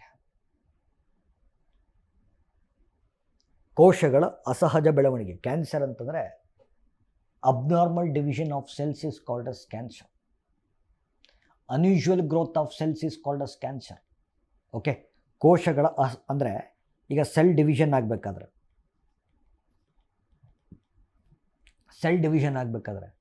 1 2 ಆಗಬೇಕು, 1 ಸೆಲ್ ಡಿವೈಡ್ ಆಗಿ 2 ಆಗಬೇಕು, 2 4 ಆಗಬೇಕು, 4 16 ಆಗಬೇಕು, ಹಿಂಗಿರುತ್ತೆ. ಅದೇ 1 ಸೆಲ್ ಇದ್ದಿದ್ದು 100 ಸೆಲ್ ಆಗೋದು, 100 ಸೆಲ್ ಇದ್ದಿದ್ದು 1000 ಸೆಲ್ ಆಗೋದು, ಈ ಥರ ಅಬ್ನಾರ್ಮಲ್ ಡಿವಿಷನ್ ಅಂದರೆ ಕ್ಯಾನ್ಸರ್ ಅಂತ ಕರಿತೀವಿ. ಆಡು ಭಾಷೆಯಲ್ಲಿ ಗೆಡ್ಡೆ ಅಂತ ಕರಿತೀವಿ. ಗೆಡ್ಡೆ ಬೆಳೆದಿರುತ್ತೆ ಬಿಕಾಸ್ ಎಕ್ಸ್ಟ್ರಾ ಸೆಲ್ ಗ್ರೋತ್ ಅದು. ಆಯಿತಾ? ಸರಿ. ಈಗ ನೋಡಿ, ಕ್ಯಾನ್ಸರ್ ಸೆಲ್ಸ್, ಓಕೆ, ಬಾಡಿನಲ್ಲಿ ಎಲ್ಲರ ಬಾಡಿನಲ್ಲೂ ಕ್ಯಾನ್ಸರ್ ಸೆಲ್ಸ್ ಇರ್ತವೆ, ಎಲ್ಲರ ಬಾಡಿನಲ್ಲೂ ಕ್ಯಾನ್ಸರ್ ಸೆಲ್ಸ್ ಇರ್ತವೆ. ಓಕೆ, ಈ ಕ್ಯಾನ್ಸರ್ ಸೆಲ್ಸನ್ನು ಒಡೆದು ಹಾಕುವಂಥ ಸೆಲ್ ಯಾವುದು ಬಾಡಿನಲ್ಲಿ ಅಂತಂದರೆ ಟಿ ಸೆಲ್ ಅಂತ. ಸೊ ನಮ್ಮ ಒಳಗಡೆ ಟಿ ಸೆಲ್ ಮತ್ತು ಬಿ ಸೆಲ್ ಅಂತ ಇರುತ್ತೆ. ಓಕೆ, ಈ ಟಿ ಸೆಲ್ ಏನು ಮಾಡ್ತವೆ, ಎಕ್ಸ್ಟ್ರಾ ಸೆಲ್ಸು ಅಥವಾ ಕ್ಯಾನ್ಸರ್ ಸೆಲ್ಸ್ನ ಡಿಸ್ಟ್ರಾಯ್ ಮಾಡ್ತವೆ, ಕ್ಯಾನ್ಸರ್ ಸೆಲ್ಸ್ನ ಡಿಸ್ಟ್ರಾಯ್ ಮಾಡ್ತವೆ. ಬಟ್ ಕೆಲವೊಮ್ಮೆ ಏನಾಗುತ್ತೆ, cancer cells R more stronger then T cells. ಯಾವಾಗ ಕ್ಯಾನ್ಸರ್ ಸೆಲ್ಸು ಟಿ ಸೆಲ್ಸ್ಗಿಂತ ಸ್ಟ್ರಾಂಗ್ ಆಗಿರುತ್ತೋ ಆವಾಗಲೇ ಕ್ಯಾನ್ಸರ್ ಬರೋದು. ಅದಕ್ಕೇನು ಮಾಡ್ತೀವಿ, ಬಾಡಿನಲ್ಲಿ ಟಿ ಸೆಲ್ನ ಎಕ್ಸ್ಟ್ರಾಕ್ಟ್ ಮಾಡ್ತೀವಿ, ಬಾಡಿನಲ್ಲಿ ಟಿ ಸೆಲ್ ಎಕ್ಸ್ಟ್ರಾಕ್ಟ್ ಮಾಡ್ತೀವಿ. ಟಿ ಸೆಲ್ ಎಕ್ಸ್ಟ್ರಾಕ್ಟ್ ಮಾಡಿ ಲ್ಯಾಬ್ರೇಟ್ರಿನಲ್ಲಿ ಅದನ್ನು ಇನ್ನೂ ಸ್ಟ್ರಾಂಗ್ ಮಾಡ್ತೀವಿ, ಕ್ಯಾನ್ಸರ್ ಸೆಲ್ಗಳ ವಿರುದ್ಧ ಇನ್ನೂ ಸ್ಟ್ರಾಂಗ್ ಮಾಡ್ತೀವಿ. ಈ ಮಾಡಿಫೈಡ್ ಟಿ ಸೆಲ್ಲನ್ನು ನಾವು ಕಾರ್ ಟಿ ಸೆಲ್ ಅಂತ ಕರಿತೀವಿ, ಕಾರ್ ಟಿ ಸೆಲ್ ಅಂತ. ಓಕೆ, ಅಂದರೆ ಕ್ಯಾನ್ಸರ್ನ ವಿರುದ್ಧ ಫೈಟ್ ಮಾಡಲಿಕ್ಕೋಸ್ಕರ ಟಿ ಸೆಲ್ಸ್ನ ಬಾಡಿಯಿಂದ ತೆಗೆದು, ಓಕೆ, ಫುಲ್ ಮಾಡಿಫೈ ಮಾಡಿ, ಫುಲ್ ಸ್ಟ್ರಾಂಗ್ ಮಾಡಿಬಿಟ್ಟು, ಓಕೆ, ಆ ಮಾಡಿಫೈಡ್ ಟಿ ಸೆಲ್ನ ಮತ್ತೆ ಬಾಡಿಗೆ ಇಂಜೆಕ್ಟ್ ಮಾಡ್ತೀವಿ. ಈ ಮಾಡಿಫೈಡ್ ಟಿ ಸೆಲ್ನ ಕಾರ್ ಟಿ ಸೆಲ್ ಅಂತ ಕರಿತೀವಿ. ಸೊ ಎಕ್ಸಾಂಪಲ್ ಪ್ರಶ್ನೆ ಕೇಳ್ಬೋದು, ಕಾರ್ ಟಿ ಸೆಲ್ಲಲ್ಲಿ what is CAR? Okay, chimeric antigen receptor T cell ಅಂತ, chimeric antigen receptor T cell ಅಂತ. So CAR T cell is more stronger then cancerous cells. ಆವಾಗ ಈ cancer cells ಸಾಯಿಸಿ ಬಾಡಿಗೆ ಇಮ್ಯುನಿಟಿ ತಂದು ಕೊಡ್ತವೆ. ಈ ಥೆರಪಿಯನ್ನು ಕಾರ್ ಟಿ ಸೆಲ್ ಥೆರಪಿ ಅಂತ ಕರಿತೀವಿ. ಓಕೆ, ಈ ಥೆರಪಿಯನ್ನು ಕಾರ್ ಟಿ ಸೆಲ್ ಥೆರಪಿ ಅಂತ ಕರಿತೀವಿ. ಲಿಸನ್, ಈ ಥೆರಪಿಯನ್ನು ಕಾರ್ ಟಿ ಸೆಲ್ ಥೆರಪಿ ಅಂತ ಕರಿತೀವಿ. ಸೊ ಯಾಕೆ ಇದು ನ್ಯೂಸಲ್ಲಿದೆ ಅಂತಂದರೆ, ಭಾರತದ IIT ಬಾಂಬೆ, ಓಕೆ, ನಮ್ಮದೇ ದೇಶದ ಸ್ವದೇಶಿ ನಿರ್ಮಿತ ಕಾರ್ ಟಿ ಸೆಲ್ನ ಡೆವಲಪ್ ಮಾಡ್ತು. ಇದನ್ನು ನೆಕ್ಸ್ಕಾರ್ 9 ಅಂತ ಕರಿತೀವಿ.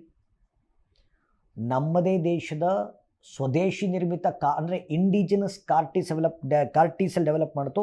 ದಿಸ್ ಈಸ್ ಕಾಲ್ಡ್ ಅಸ್ ನೆಕ್ಸ್ಕಾರ್ 19 ಅಂತ. ಓಕೆ, ನೆಕ್ಸ್ಕಾರ್ 19 ಅಂತ. ಓಕೆ, ಆಲ್ರೆಡಿ ವಿಕ್ರಮ್ ಬಗ್ಗೆ ಮಾತಾಡಿದ್ದೀನಿ. ಭಾರತದ ಮೊಟ್ಟ ಮೊದಲ ಖಾಸಗಿ rocket.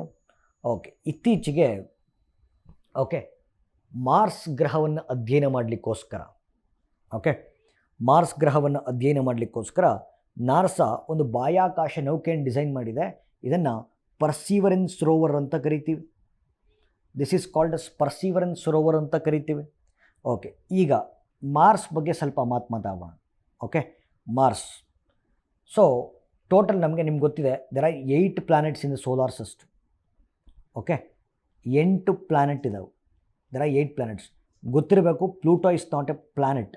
Pluto is called as minor planet. Okay, ಗೊತ್ತಿರಬೇಕು. ಪ್ಲೂಟೋ ಇದೆಯಲ್ಲ, up to 2006 it was considered as a planet. ಇದನ್ನು ಗ್ರಹ ಅಂತ ಕರೀತಾ ಇದ್ರು. ಆಯಿತಾ? ಆ ನಂತರದಲ್ಲಿ ಗ್ರಹದ ಸ್ಥಾನಮಾನವನ್ನು ತೆಗೆದು, ಈಗ ಬ್ರಹ್ಮಾಂಡದಲ್ಲಿ, ಯೂನಿವರ್ಸಲ್ಲಿ there are so many celestial objects. ಗ್ಯಾಲಾಕ್ಸಿಗಳಿದೆ, ಸ್ಟಾರ್ಸ್ ಇದೆ, ಸ್ಟಾರ್ಸನ್ನು ಸುತ್ತುವರಿಯುವಂಥ ಪ್ಲಾನೆಟ್ಸ್ ಇದ್ದಾವೆ, ಪ್ಲಾನೆಟ್ಸನ್ನು ಸುತ್ತುವರಿಯುವಂಥ ನ್ಯಾಚುರಲ್ ಸ್ಯಾಟಲೈಟ್ಸ್ ಇದ್ದಾವೆ, ಆಸ್ಟ್ರಾಯ್ಡ್ಸ್ ಇದ್ದಾವೆ, ಮೆಟಿರಾಯ್ಡ್ಸ್ ಇದ್ದಾವೆ, ಕಾಮೆಟ್ಸ್, ಧೂಮಕೇತುಗಳಿದ್ದಾವೆ. There are so many celestial objects. ಹಾಗಾದರೆ ಪ್ರತಿ ಸೆಲೆಸ್ಟಿಯಲ್ ಆಬ್ಜೆಕ್ಟ್ಸ್ಗಳಿಗೆ ಸ್ಥಾನಮಾನವನ್ನು ಕೊಡುವಂಥ ಜಾಗತಿಕ ಸಂಸ್ಥೆ ಯಾವುದು? It is International Astronomical Union ಅಂತ ಕರಿತೀವಿ. ಇದು ಸೆಲೆಸ್ಟಿಯಲ್ ಆಬ್ಜೆಕ್ಟ್ಸ್ಗಳಿಗೆ ಡೆಸಿಗ್ನೇಷನ್ ಕೊಡುತ್ತೆ. ಓಕೆ, ಆಕಾಶಕಾಯಗಳಿಗೆ ಸೂಕ್ತವಾದ ಸ್ಥಾನಮಾನವನ್ನು ಕೊಡುತ್ತೆ. ಈ ಇಂಟರ್ನ್ಯಾಷನಲ್ ಆಸ್ಟ್ರೋನಾಮಿಕಲ್ ಯೂನಿಯನ್ ಪ್ರಕಾರ, ಓಕೆ, ಒಂದು ಸೆಲೆಸ್ಟಿಯಲ್ ಆಬ್ಜೆಕ್ಟನ್ನು, ಒಂದು ಆಕಾಶಕಾಯವನ್ನು ಪ್ಲಾನೆಟ್ ಅಂತ ಕರಿಬೇಕಾದ್ರೆ 3 ಕಂಡೀಷನ್ ಇರಬೇಕು. 3 ಕಂಡೀಷನ್ ಹೊಂದಿರಬೇಕು. ಮೊದಲನೇದು, ಓಕೆ, ಅದು ಸ್ಪೆರಿಕಲ್ ಶೇಪ್ ಇರಬೇಕು, ವೃತ್ತಾಕಾರವನ್ನು ಹೊಂದಿರಬೇಕು. ಎರಡದು, ಸೂರ್ಯನ ಸುತ್ತ ಸುತ್ತಲಿಕ್ಕೆ ಓನ್ ಆರ್ಬಿಟ್ ಇರಬೇಕು. ಓಕೆ, ಓನ್ ಆರ್ಬಿಟ್ ಇರಬೇಕು. ಮೂರನೇದು, ಒಂದು ಅಂದರೆ ಅದನ್ನು ಆ ಪ್ಲ್ಯಾನೆಟ್ ಅಂತ ಕರಿಬೇಕಾದ್ರೆ ಗುರುತ್ವಾಕರ್ಷಣ ಶಕ್ತಿಯನ್ನು ಹೊಂದಿರಬೇಕು, ಗ್ರಾವಿಟೇಷನಲ್ ಪುಲ್ ಇರಬೇಕು. ಒಂದು ಆಕಾಶಕಾಯವನ್ನು ಪ್ಲ್ಯಾನೆಟ್ ಅಂತ ಕರಿಬೇಕು ಅಂತಂದರೆ 3 ಕಂಡೀಷನ್ನು. ಸ್ಪೆರಿಕಲ್ ಶೇಪ್ ಇರಬೇಕು, ಓನ್ ಆರ್ಬಿಟ್ ಇರಬೇಕು, ಸ್ವಂತ ಗ್ರಾವಿಟೇಷನಲ್ ಪುಲ್ ಇರಬೇಕು. ಬಟ್ ಪ್ಲೂಟೋ ನೋಡಿ, ಪ್ಲೂಟೋ ಸ್ಪೆರಿಕಲ್ ಶೇಪ್ ಇದೆ, ನೋ ಡೌಟ್ ಇನ್ ಇಟ್. ಎರಡನೇ ಅನುಮಾನನೇ ಇಲ್ಲ. ಎರಡನೇದು ಓಕೆ, ಗ್ರಾವಿಟೇಷನಲ್ ಪುಲ್ಲು ಇದೆ, ಅದು ತೊಂದರೆ ಇಲ್ಲ. ಬಟ್ ಕೆಲವು ಸತಿ ಅರ್ಥನ ಸುತ್ತ ತಿರುಗಬೇಕಾದ್ರೆ, ಭೂಮಿಯನ್ನು ಸುತ್ತರಿಬೇಕಾದ್ರೆ ನೆಪ್ಚೂನ್ ಗ್ರಹದ ಆರ್ಬಿಟನ್ನು ಬಳಸೋದ್ರಿಂದ okay, it cannot be called as planet, it is called as minor planet ಅಂತ ಹೇಳಿದ್ರು. ಸೊ ಅದಕ್ಕೆ ಗ್ರಹದ ಸ್ಥಾನಮಾನವನ್ನು ತೆಗಿಲಾಯಿತು. ಓಕೆ, ಇದಿರಲಿ. But okay, so we are speaking about ಮಾರ್ಸ್ನ ಬಗ್ಗೆ. ವೆರಿ ಇಂಟ್ರೆಸ್ಟಿಂಗ್ ಪ್ಲಾನೆಟ್ ಇದು. Okay, so yes, Mercury, Venus, Earth, Mars 4ನೇ ಗ್ರಹ ಇದು. ಎರಡನೇದು ಮರ್ಕ್ಯುರಿ ನಂತರದಲ್ಲಿ ಸೆಕೆಂಡ್ ಸ್ಮಾಲೆಸ್ಟ್ ಪ್ಲಾನೆಟ್ ಅಂತ ಕರಿತೀವಿ. ಓಕೆ, ಸೊ ಮರ್ಕ್ಯುರಿ ನಂತರದಲ್ಲಿ 2ನೇ ಅತಿ ಚಿಕ್ಕ ಗ್ರಹ, fourth planet in the solar system. Okay, second smallest planet after Mercury. ಭೂಮಿ ಎಷ್ಟಿದೆಯೋ ಸೈಜ್ ಅರ್ಧ ಇದೆ. ನೋಡಿ, ನೀವು ರೊಟೇಷನ್ ಮತ್ತು ರೆವಲ್ಯೂಷನ್ ಡಿಫ್ರೆನ್ಸ್ ಗೊತ್ತು. ತನ್ನ ಸುತ್ತ ತಾನು ಸುತ್ತಕೊಂಡ್ರೆ ರೊಟೇಷನ್ ಅದು, ಸೂರ್ಯನ ಸುತ್ತಿದ್ರೆ ರೆವಲ್ಯೂಷನ್ ಅದು. ಓಕೆ, ಸೊ ತನ್ನ ಸುತ್ತ ತಾನು ಸುತ್ತಕೊಂಡ್ರೆ ರೊಟೇಷನ್ನು. ಓಕೆ, ಸೂರ್ಯನ ಸುತ್ತಿದ್ರೆ ರೆವಲ್ಯೂಷನ್ ಅಲ್ವಾ. So rotation period of earth ಎಷ್ಟಿದೆ? 23.9 ಇದೆ ರೊಟೇಷನ್ ಪೀರಿಯಡ್. ಮಾರ್ಸ್ದು 24.6 ಇದೆ, ಅಂದರೆ ನಿಯರೆಸ್ಟ್ ರೊಟೇಷನ್ ಪೀರಿಯಡ್ ಇದೆ. ಈ ಮಾರ್ಷನ್ ಸರ್ಫೇಸ್ ಮೇಲೆ ಕಬ್ಬಿಣಾಂಶ ಜಾಸ್ತಿ ಇದೆ. ಈ ಕಬ್ಬಿಣ ತುಕ್ಕಿಡಿತಾ ಇರೋದ್ರಿಂದ ಭೂಮಿ ಮಾರ್ಸ್ ಭಾಳ ಕೆಂಪಾಗಿ ಕಾಣುತ್ತೆ. So it is called as red planet. ಮಾರ್ಸ್ಗೆ 2 ಚಂದ್ರ ಇದ್ದಾವೆ. ಓಕೆ, ಫೋಬೋಸ್ ಮತ್ತು ಡಿಮೋಸ್ ಅಂತ. So Mars is having 2 natural satellites, one is Phobos ಮತ್ತು ಡಿಮೋಸ್. ಸೊ ಮಂಗಳ ಗ್ರಹವನ್ನು ಅಧ್ಯಯನ ಮಾಡಲಿಕ್ಕೋಸ್ಕರ ನಾಸಾ ಕಳಿಸಿರುವಂಥ ಬಾಹ್ಯಾಕಾಶ ನೌಕೆಯನ್ನು ಪರ್ಸೀವರೆನ್ಸ್ ರೋವರ್ ಅಂತ ಕರಿತೀವಿ. Okay, yes, very very important. Okay, ಈಗ ಮತ್ತೊಂದು ಟಾಪಿಕ್ ಬಗ್ಗೆ ಮಾತಾಡೋಣ. So Kochi Lakshadweep islands submarine optical fibre connection ಅಂತ ಕರಿತೀವಿ.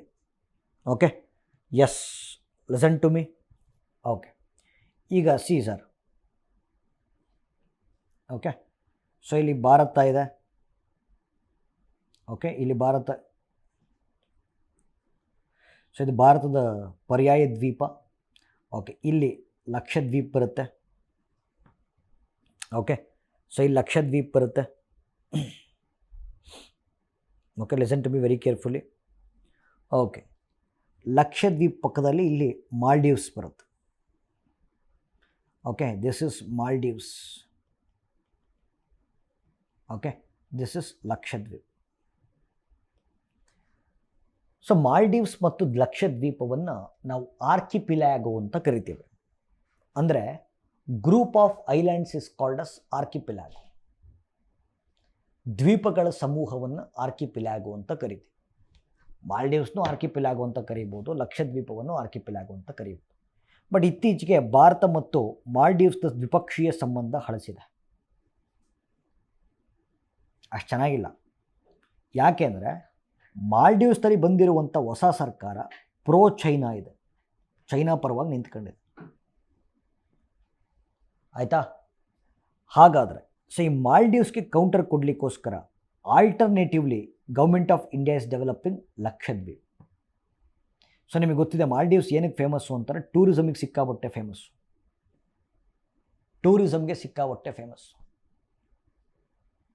ಆಯಿತಾ?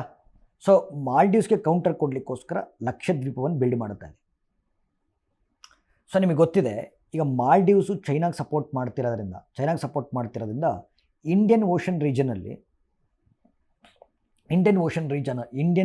ರೀಜನಲ್ಲಿ ಚೈನಾದ ಪ್ರೆಸೆನ್ಸ್ ಜಾಸ್ತಿ ಆಗ್ತದೆ. ಇದು ಭಾರತಕ್ಕೆ ಥ್ರೆಟ್. ಹಾಗಾಗಿ ಲಕ್ಷದ್ವೀಪದಲ್ಲಿ ಇತ್ತೀಚೆಗೆ ಭಾರತ ತನ್ನ 2ನೇ ನೌಕಾನೆಲೆ, okay, second naval base station establish ಮಾಡಿತು. Okay, second naval base station establish ಮಾಡಿತು. ಇದನ್ನು ನಾವೇನು ಕರಿತೀವಿ? INS ಜಟಾಯು ಅಂತ ಕರಿತೀವಿ. ಇದು ಕ್ವಶನ್ ಬರುತ್ತೆ. INS ಜಟಾಯು ಅಂತ ಕರಿತೀವಿ. ಲಕ್ಷದ್ವೀಪದಲ್ಲಿ ಭಾರತ ಸ್ಥಾಪಿಸಿರುವಂಥ ಎರಡನೇ ನೌಕಾನೆಲೆ ಬಂದು INS Jatayu. Right? Okay sir, ಹಾಗಾದರೆ ಫಸ್ಟ್ ನೇವಲ್ ಬೇಸ್ ಸ್ಟೇಷನ್ ಯಾವುದು sir? First naval base station ಮುಂಚೆ ಎಸ್ಟಾಬ್ಲಿಷ್ ಮಾಡಿರೋದು INS ದ್ವೀಪರಕ್ಷಕ್ ಅಂತ. Okay, INS Dweeprakshak which is established in Kavaratti. Okay, so ಲಕ್ಷದ್ವೀಪದಲ್ಲಿ ಎಸ್ಟಾಬ್ಲಿಷ್ ಆಗಿರುವಂಥ ಭಾರತದ ಫಸ್ಟ್ ನೇವಲ್ ಬೇಸ್ ಸ್ಟೇಷನ್ ಬಂದು INS ದ್ವೀಪರಕ್ಷಕ್ ಕವರಟ್ಟಿನಲ್ಲಿದೆ. INS ಜಟಾಯು ಎಸ್ಟಾಬ್ಲಿಷ್ ಮಾಡಿರೋದು ನಾವು ಮಿನಿಕಾಯ್ ತಂಡಿ. ಓಕೆ, ಮಿನಿಕಾಯ್ ತಂಡಿ ಐಲ್ಯಾಂಡ್ ಅಂತ ಕರಿತೀವಿ. ಮಿನಿಕಾಯ್ ತಂಡಿ ಐಲ್ಯಾಂಡ್ಸ್ ಅಂತ ಕರಿತೀವಿ, ಭಾಳ ಇಂಪಾರ್ಟೆಂಟ್. ಓಕೆ, ಆ್ಯಂಡ್ ಇವತ್ತಿಗೂ ನೋಡಿ 1971 ಓಕೆ 1971 ಭಾರತ ಮತ್ತು ಪಾಕಿಸ್ತಾನದ ಯುದ್ಧ ಆದಾಗ, ಓಕೆ, ಸೊ ಭಾರತ ಮತ್ತು ಪಾಕಿಸ್ತಾನದ ಯುದ್ಧ ಆದಾಗ ಸೊ ಪಾಕಿಸ್ತಾನ ಭೂಮಾರ್ಗದ ಮುಖಾಂತರನೂ ಭೂಮಾರ್ಗದ ಮುಖಾಂತರನೂ ದಾಳಿ ಮಾಡಿತ್ತು, ಜಲಮಾರ್ಗದ ಮುಖಾಂತರನೂ ದಾಳಿ ಮಾಡಿತ್ತು. ಆವಾಗ ಜಲಮಾರ್ಗದ ಮುಖಾಂತರ ಪಾಕಿಸ್ತಾನವನ್ನು ಫೇಸ್ ಮಾಡಲಿಕ್ಕೆ ಭಾರತದ ವೆಸ್ಟರ್ನ್ ಕೋಸ್ಟಲ್ಲಿ ಒಂದೇ ಒಂದು ನೇವಲ್ ಬೇಸ್ ಸ್ಟೇಷನ್ ಇತ್ತು, that is Mumbai naval base ಇತ್ತು. ಓಕೆ, ಆಮೇಲೆ ಪಾಕಿಸ್ತಾನ ದಾಳಿ ಮಾಡಿದ್ಮೇಲೆ ಅನಿಸುತ್ತು ಇಲ್ಲ ವೆಸ್ಟರ್ನ್ ಕೋಸ್ಟನ್ನು ಪ್ರೊಟೆಕ್ಟ್ ಮಾಡಬೇಕು ಅಂದರೆ ಇನ್ನೊಂದು ನೇವಲ್ ಬೇಸ್ ಸ್ಟೇಷನ್ ಬೇಕು ಅಂತ. ಆವಾಗ ಆಯ್ಕೆ ಮಾಡ್ಕೊಂಡಿದ್ದು ಕರ್ನಾಟಕದ ಕಾರವಾರನ್ನು. ಸೊ ಕರ್ನಾಟಕದ ಕಾರವಾರಲ್ಲಿ ಇಂಡಿಯಾದ ವೆಸ್ಟರ್ನ್ ಕೋಸ್ಟಲ್ಲಿ okay second naval base station establish ಮಾಡಲಾಗ್ತದೆ. ಅದಕ್ಕೋಸ್ಕರ ಒಂದು ಕಾರ್ಯಕ್ರಮ ತಂದರು, ಇದನ್ನು ಪ್ರಾಜೆಕ್ಟ್ ಸೀಬರ್ಡ್ ಅಂತ ಕರೆದ್ರು.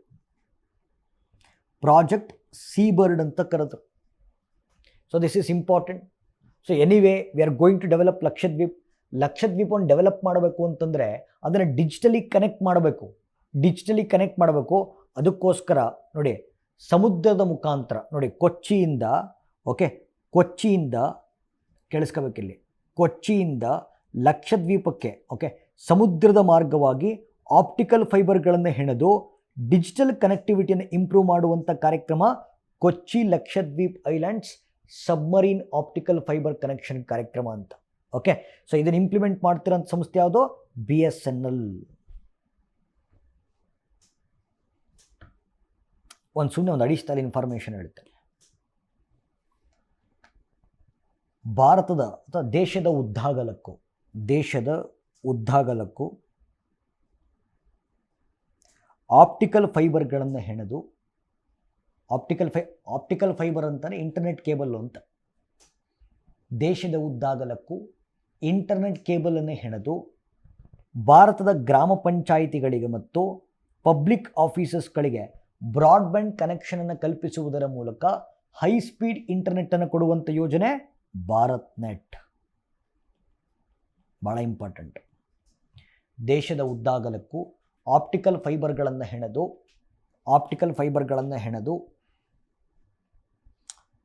ಗ್ರಾಮ ಪಂಚಾಯಿತಿಗಳಿಗೆ ಮತ್ತು ಸಾರ್ವಜನಿಕ ಕಚೇರಿಗಳಿಗೆ ಬ್ರಾಡ್ಬ್ಯಾಂಡ್ ಕನೆಕ್ಷನನ್ನು ಕಲ್ಪಿಸುವುದರ ಮೂಲಕ ಹೈ ಸ್ಪೀಡ್ ಇಂಟರ್ನೆಟ್ಟನ್ನು ಕೊಡುವಂಥ ಯೋಜನೆ Bharat net. Okay, next public places, bus stand, railway station, market, ಸಾರ್ವಜನಿಕ ಸ್ಥಳಗಳಲ್ಲಿ ಓಕೆ ಹಾಟ್ಸ್ಪಾಟನ್ನು ಕಲ್ಪಿಸುವುದರ ಮೂಲಕ ಉಚಿತ ವೈಫೈಯನ್ನು ಕೊಡುವಂಥ ಯೋಜನೆ PM ವಾಣಿ. ಓಕೆ, ಸಾರ್ವಜನಿಕ ಸ್ಥಳಗಳಲ್ಲಿ ಹಾಟ್ಸ್ಪಾಟ್ ಸೌಲಭ್ಯವನ್ನು ಕಲ್ಪಿಸುವುದರ ಮೂಲಕ ಉಚಿತ ಇಂಟರ್ನೆಟ್ಟನ್ನು ಕೊಡುವಂಥ ಯೋಜನೆ PM Vani. Okay, yes, this is done. Okay, ಇದು gene modification, gene editing, CRISPR-Cas9 ಟೆಕ್ನಾಲಜಿ ಇವೆಲ್ಲ ಮಾಡಿದ್ದೀನಿ. Okay, I finish this. Okay, satellite ಇದೆ, ನಿಸಾರ್ ಸ್ಯಾಟಲೈಟ್ ಅಂತ. ಓಕೆ, ಇದ್ರ ಬಗ್ಗೆನೂ ಮಾತಾಡೋಣ. ಓಕೆ, ನಿಸಾರ್ ಸ್ಯಾಟಲೈಟ್ ಅಂತಿದೆ, will discuss about this. Okay, ನೋಡಿ ಸ್ಯಾಟಲೈಟ್ಸ್ ಸುಮಾರು ರೀತಿ ಸ್ಯಾಟಲೈಟ್ಸ್ ಇದ್ದಾವೆ. As I said earlier, communication satellites ಇದ್ದಾವೆ, ಅರ್ತ್ ಅಬ್ಸರ್ವೇಷನಲ್ ಸ್ಯಾಟಲೈಟ್ಸ್ ಇದ್ದಾವೆ. Okay, communication satellites, earth observational satellites, navigational satellites, military ಸ್ಯಾಟಲೈಟ್ಸು, ಸಾಕಷ್ಟು ಸ್ಯಾಟಲೈಟ್ಸ್ ಇದ್ದಾವೆ. ಆಯಿತಾ? ಅದರಲ್ಲಿ ಕೇಳಿಸ್ಕೋಬೇಕು, ಭಾಳ ಇಂಪಾರ್ಟೆಂಟು. ಓಕೆ, 2019ರಲ್ಲಿ ಓಕೆ 2022ರಲ್ಲಿ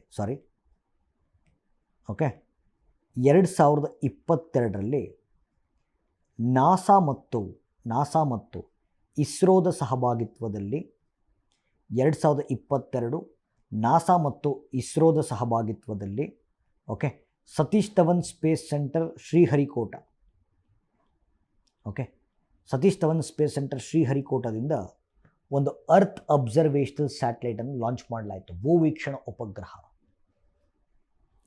ಅರ್ತ್ ಅಬ್ಸರ್ವೇಷನಲ್ ಸ್ಯಾಟಲೈಟನ್ನು ಲಾಂಚ್ ಮಾಡಲಾಯಿತು. ಇದನ್ನು ನಿಸಾರ್ ಸ್ಯಾಟಲೈಟ್ ಅಂತ ಕರಿತೀವಿ.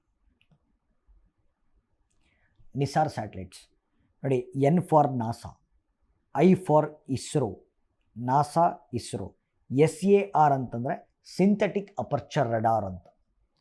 ನಾಸಾ ಮತ್ತು ಇಸ್ರೋದ ಸಹಭಾಗಿತ್ವದಲ್ಲಿ ಸಿಂಥೆಟಿಕ್ ಅಪರ್ಚರ್ ರಡಾರ್ ಎನ್ನುವ ತಂತ್ರಜ್ಞಾನವನ್ನು ಬಳಕೆ ಮಾಡಿಕೊಂಡು ಅಭಿವೃದ್ಧಿಪಡಿಸಲಾಗಿರುವಂಥ ಅರ್ತ್ ಅಬ್ಸರ್ವೇಷನಲ್ ಸ್ಯಾಟಲೈಟನ್ನು ನಿಸಾರ್ ಅಂತ ಕರಿತೀವಿ. ನಿಸಾರ್ ಅಂತ ಕರಿತೀವಿ. ಈ ಸ್ಯಾಟಲೈಟ್ ಏನು ಮಾಡುತ್ತೆ ಅಂತಂದರೆ ನೋಡಿ, ಇದು ಭೂಮಿ ಪ್ರತಿ 12 ದಿನಗಳಿಗೊಮ್ಮೆ ಇಡೀ ಭೂಮಿಯನ್ನು ಸುತ್ತುವರೆದು ಅರ್ತ್ ಬಗ್ಗೆ ಇಂಚಿಂಚು ಮಾಹಿತಿಯನ್ನು ರವಾನೆ ಮಾಡುತ್ತೆ.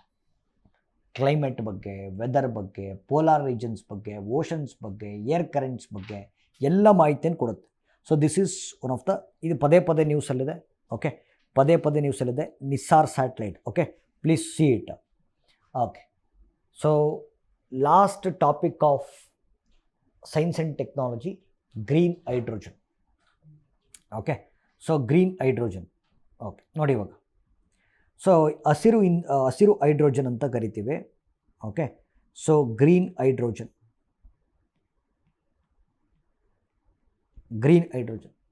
ಇದನ್ನು ಫ್ಯೂಚರಿಸ್ಟಿಕ್ ಫ್ಯೂಯಲ್ ಅಂತ ಕರೆಯಲಾಗ್ತಿದೆ. ಫ್ಯೂಚರಿಸ್ಟಿಕ್ ಫ್ಯೂಯಲ್ ಅಂದರೆ ಭಾರತದ ಭವಿಷ್ಯದ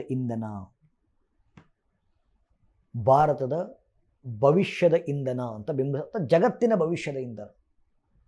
ಕಾರಣ ನೋಡಿ, ಈಗ ನಾವು ಟ್ರಾನ್ಸ್ಪೋರ್ಟ್ ಸೆಕ್ಟ್ರಲ್ಲಿ ಸಾರಿಗೆ ಕ್ಷೇತ್ರ ಅಂತ ನಾವೇನು ಕರಿತೀವಿ. ಓಕೆ, ಟ್ರಾನ್ಸ್ಪೋರ್ಟ್ ಕ್ಷೇತ್ರದಲ್ಲಿ ಫಾಸಿಲ್ ಫ್ಯೂಯಲ್ಸ್ ಯೂಸ್ ಮಾಡ್ತಾ ಇದೆ, ಅಂದರೆ ಪೆಟ್ರೋಲ್ ಮತ್ತು ಡೀಸೆಲ್ ಯೂಸ್ ಮಾಡ್ತಾ ಇದೆ. ನೀವು ಫಾಸಿಲ್ ಫ್ಯೂಯಲ್ಸ್ ಯೂಸ್ ಮಾಡಿದ್ರೆ ಪೊಲ್ಯೂಷನ್ ಅಥವಾ ಗ್ರೀನ್ ಹೌಸ್ ಗ್ಯಾಸಸ್ ಜಾಸ್ತಿ ಆಗುತ್ತೆ, ಗ್ಲೋಬಲ್ ವಾರ್ಮಿಂಗ್ ಜಾಸ್ತಿ ಆಗುತ್ತೆ, ಕ್ಲೈಮೇಟ್ ಚೇಂಜ್ ಜಾಸ್ತಿ ಆಗ್ತದೆ. ಹಾಗಾಗಿ ವಿ ಆರ್ ನಾವು ಫಾಸಿಲ್ ಫ್ಯೂಯಲ್ಸ್ ವೆಹಿಕಲ್ಸ್ ಬಿಟ್ಟು we are moving towards EVs, electric ವೆಹಿಕಲ್ಸ್ಗಳಿಗೆ ಶಿಫ್ಟ್ ಆಗ್ತಾ ಇದೆ. ಈ ಎಲೆಕ್ಟ್ರಿಕ್ ವೆಹಿಕಲ್ಸಲ್ಲೂ ಕೂಡ ತಮ್ಮದೇ ಆಗಿರುವಂಥ ಸಮಸ್ಯೆಗಳಿದೆ. ಒಂದು, ಎಲೆಕ್ಟ್ರಿಕ್ ವೆಹಿಕಲ್ಸು ಕಾಸ್ಟ್ಲಿ, ಅಫೋರ್ಡೆಬಲ್ ಇಲ್ಲ. ಎರಡನೇದು, ಕಂಪ್ಲೇಂಟ್ ಬರ್ತಾ ಇದೆ. ಮೂರನೇದು, ಕಂಪ್ಲೇಂಟ್ ಬರ್ತಾ ಇದೆ. ಕಾಸ್ಟ್ಲಿ ಇದೆ, ಕಂಪ್ಲೇಂಟ್ ಬರ್ತಾ ಇದೆ. ಮೂರನೇದು, ಚಾರ್ಜಿಂಗ್ ಸ್ಟೇಷನ್ಸ್ ಇಲ್ಲ. ನಾಲ್ಕನೇದು ಪ್ರಾಬ್ಲಮ್ ಏನು ಅಂತಂದರೆ, EVಸ್ಗಳನ್ನು ಮ್ಯಾನುಫ್ಯಾಕ್ಚರ್ ಮಾಡಬೇಕು ಅಂದರೆ ಬ್ಯಾಟ್ರಿಗಳು ಬೇಕು. ಬ್ಯಾಟ್ರಿ ಮ್ಯಾನುಫ್ಯಾಕ್ಚರಿಂಗ್ಗೆ ಲಿಥಿಯಂ ಬೇಕು. ಬಟ್ ಲಿಥಿಯಂ ಡೆಪಾಸಿಟ್ಸು ಭಾರತದಲ್ಲಿ ಜಾಸ್ತಿ ಇಲ್ಲ. ಲಿಥಿಯಮನ್ನು ಇಂಪೋರ್ಟ್ ಮಾಡ್ಕೊಳ್ಬೇಕು. ಲಿಥಿಯಮನ್ನು ಇಂಪೋರ್ಟ್ ಮಾಡ್ಕೊಂಡಷ್ಟು ಎಕಾನಮಿ ವೀಕ್ ಆಗುತ್ತೆ. ಒಂದು ಕ್ವೆಶನ್ ಕೇಳ್ಬೋದು, ಇತ್ತೀಚೆಗೆ ಕರ್ನಾಟಕದ ಯಾವ ಸ್ಥಳದಲ್ಲಿ ಲಿಥಿಯಂ ನಿಕ್ಷೇಪಗಳು ಪತ್ತೆಯಾಗಿವೆ? ಕರ್ನಾಟಕ ರಾಜ್ಯದ ಮಂಡ್ಯ ಜಿಲ್ಲೆಯ ಮಾರ್ಗಳ್ಳ ಮತ್ತು ಮಂಡ್ಯ ಜಿಲ್ಲೆಯ ಶ್ರೀರಂಗಪಟ್ಟಣ ತಾಲೂಕು ಅಂತ ಕಾಣುತ್ತೆ. ಮಾರ್ಗಳ್ಳ ಮತ್ತು ಅಲ್ಲಾಪಟ್ಟಣ ಗ್ರಾಮದಲ್ಲಿ ಲಿಥಿಯಂ ನಿಕ್ಷೇಪಗಳು ಪತ್ತೆಯಾಯಿತು. EVs has got their own challenges. ಹಂಗಾಗಿ we are shifting towards new fuel. ನೋಡಿ, ಈ ವೆಹಿಕಲ್ಸನ್ನು ಹೈಬ್ರಿಡ್ ವೆಹಿಕಲ್ಸ್ ಅಂತ ಕರೀತಾರೆ. ಹೈಬ್ರಿಡ್ ವೆಹಿಕಲ್ಸ್ ಅಂತ. ಈ ಹೈಬ್ರಿಡ್ ವೆಹಿಕಲ್ಸ್ಗೆ ಫ್ಯೂಯಲ್ ಆಗಿ ಪೆಟ್ರೋಲು ಹಾಕಲ್ಲ, ಡೀಸೆಲ್ಲು ಹಾಕಲ್ಲ, ಹೈಡ್ರೋಜನ್ ಹಾಕ್ತಾರೆ. ಫ್ಯೂಯಲ್ ಆಗಿ ಹೈಡ್ರೋಜನ್ ಹಾಕ್ತಾರೆ, ಹೈಡ್ರೋಜನ್ ಫಿಲ್ ಮಾಡ್ತಾರೆ. ಈ ಹೈಬ್ರಿಡ್ ವೆಹಿಕಲ್ಸ್ ಒಳಗಡೆ ಒಂದು ಟೆಕ್ನಾಲಜಿ ಯೂಸ್ ಮಾಡಿದ್ದಾರೆ. ಈ ಟೆಕ್ನಾಲಜಿ ಹೆಸರು ಫ್ಯೂಯಲ್ ಸೆಲ್ ಟೆಕ್ನಾಲಜಿ ಅಂತ. ಈ ಹೈಬ್ರಿಡ್ ವೆಹಿಕಲ್ಸಲ್ಲಿ ಇಂಧನವಾಗಿ ಹೈಡ್ರೋಜನ್ ಬಳಕೆ ಮಾಡ್ತಾರೆ. ನಿಮಗೆ ಗೊತ್ತಿರಬೇಕು ನೋಡಿ, ಒಂದು ಗಾಡೀಲಿ ನೀವು ಹೈಡ್ರೋಜನ್ ಹಾಕಿದ್ರೆ, ಪೆಟ್ರೋಲ್ ಡೀಸೆಲ್ ಹಾಕೋ ಬದಲು ಹೈಡ್ರೋಜನ್ ಹಾಕಿದ್ರೆ ಸೈಲೆನ್ಸರಲ್ಲಿ ಹೊಗೆ ಬರಲ್ಲ, ನೀರು ಬರುತ್ತೆ. ನೀವು ಫಾಸಿಲ್ ಫ್ಯೂಯಲ್ಸ್ ಹಾಕಿದ್ರೆ ಹೊಗೆ ಬರುತ್ತೆ, ಹೈಡ್ರೋಜನ್ ಹಾಕಿದ್ರೆ ನೀರು. ಹೈಡ್ರೋಜನಲ್ಲಿ ಕಾರ್ಬನ್ ಇಲ್ವೇ ಇಲ್ಲ. ಹೈಡ್ರೋಜನ್ನ ಫ್ಯೂಯಲ್ ಆಗಿ ಯೂಸ್ ಮಾಡಿದ್ರೆ ಸೈಲೆನ್ಸರಲ್ಲಿ ಹೊಗೆ ಬರಲ್ಲ, ನೀರು ಬರುತ್ತೆ. ಹಂಗಾಗಿ ನೀವು ಹೈಡ್ರೋಜನ್ ಯೂಸ್ ಮಾಡಿದ್ರೆ ಅದನ್ನು ಝೀರೋ ಕಾರ್ಬನ್ ಟೆಕ್ನಾಲಜಿ ಅಂತ ಕರಿಬೋದು. ಝೀರೋ ಕಾರ್ಬನ್ ಟೆಕ್ನಾಲಜಿ ಅಂತ ಕರಿಬೋದು. ಸರಿ, ಹೈಡ್ರೋಜನ್ ಹಾಕ್ತೀರಾ. ಈ ಹೈಬ್ರಿಡ್ ವೆಹಿಕಲ್ಸಲ್ಲಿ ಒಂದು ಟೆಕ್ನಾಲಜಿ ಬಳಸಿರ್ತಾರೆ, ಫ್ಯೂಯಲ್ ಸೆಲ್ ಟೆಕ್ನಾಲಜಿ ಅಂತ. ಆ ಫ್ಯೂಯಲ್ ಸೆಲ್ ಟೆಕ್ನಾಲಜಿ ಏನು ಮಾಡುತ್ತೆ, ಹೈಡ್ರೋಜನ್ ಸುಡುತ್ತೆ, ಕಂಬಸ್ಟನ್ ಮಾಡುತ್ತೆ. ಓಕೆ, ಹೈಡ್ರೋಜನ್ ಸುಟ್ಟಾಗ ಎಲೆಕ್ಟ್ರಿಸಿಟಿ ಪ್ರೊಡ್ಯೂಸ್ ಆಗುತ್ತೆ. ಅಂದರೆ ನೋಡಿ, ಫ್ಯೂಯಲ್ ಸೆಲ್ ಟೆಕ್ನಾಲಜಿ ಕೆಲಸ ಏನು ಅಂತಂದರೆ, ಓಕೆ, ಹೈಡ್ರೋಜನನ್ನು ಕಂಬಸ್ಟನ್ ಮಾಡಿ ಎಲೆಕ್ಟ್ರಿಸಿಟಿ ಪ್ರೊಡ್ಯೂಸ್ ಮಾಡೋದು. ಈ ಎಲೆಕ್ಟ್ರಿಸಿಟಿಯಿಂದ ಬ್ಯಾಟ್ರಿ ಚಾರ್ಜ್ ಆಗುತ್ತೆ. ಓಕೆ, ಬ್ಯಾಟ್ರಿಯಿಂದ ವೆಹಿಕಲ್ ಮುಂದಕ್ಕೆ ಹೋಗುತ್ತೆ. ಓಕೆ, ಸೊ ದಿಸ್ ಇಸ್ ಅಂದರೆ ಹೈಬ್ರಿಡ್ ವೆಹಿಕಲ್ಸ್ ಮತ್ತು ಫ್ಯೂಯಲ್ ಸೆಲ್ ಟೆಕ್ನಾಲಜಿ ಹೆಂಗೆ ವರ್ಕ್ ಆಗುತ್ತೆ ಅಂತ ಗೊತ್ತಿರಬೇಕು. ಓಕೆ, ಈ ವೆಹಿಕಲ್ಸಲ್ಲಿ ಝೀರೋ ಕಾರ್ಬನ್ ಬಿಡುಗಡೆ ಆಗೋದ್ರಿಂದ ಇದನ್ನು ಭಾರತದ ಭವಿಷ್ಯದ ಇಂಧನ ಅಂತ ಕರಿತೀವಿ. ನೋಡಿ, ಭಾರತದ ಅಥವಾ ಜಗತ್ತಿನ ಭವಿಷ್ಯದ ಇಂಧನ ಅಂತ. ಅಡ್ವಾಂಟೇಜಸ್ ಆಫ್ ಅಂದರೆ ಹೈಡ್ರೋಜನ್ನ ಫ್ಯೂಯಲ್ ಆಗಿ ಯೂಸ್ ಮಾಡೋದು ಅಡ್ವಾಂಟೇಜ್ ಏನು ಅಂತಂದರೆ, ಒಂದು ಝೀರೋ ಕಾರ್ಬನ್ನು. ಎರಡನೇ ಅಡ್ವಾಂಟೇಜ್ ಏನು ಅಂತಂದರೆ ಅಬಂಡೆನ್ಸ್ ಆಫ್ ಹೈಡ್ರೋಜನ್ ಜಾಸ್ತಿ ಇದೆ. Okay, so abundance of hydrogen ಸಿಕ್ಕಾಪಟ್ಟೆ ಜಾಸ್ತಿ ಇದೆ.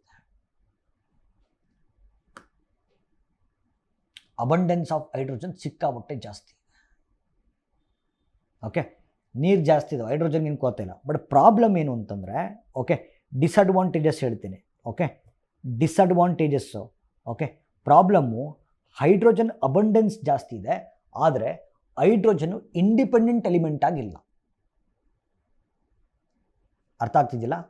ಹೈಡ್ರೋಜನ್ನು ಅಬಂಡೆನ್ಸ್ ಜಾಸ್ತಿ ಇದೆ, ಬಟ್ ಇಂಡಿಪೆಂಡೆಂಟ್ ಆಗಿಲ್ಲ. ಅಂದರೆ ಹೈಡ್ರೋಜನ್ ನೋಡಿ, ನೀವು ಗಮನಿಸಬೇಕು. ಓಕೆ, ನೋಡಿ, ಆಕ್ಸಿಜನ್ ಜೊತೆ ಸೇರ್ಕೊಂಡು ನೀರಾಗಿದೆ. ನೋಡಿ, ಇಡೀ ಯೂನಿವರ್ಸ್ ಆಗಿರೋದೇ ಹೈಡ್ರೋಜನ್ನಿಂದ.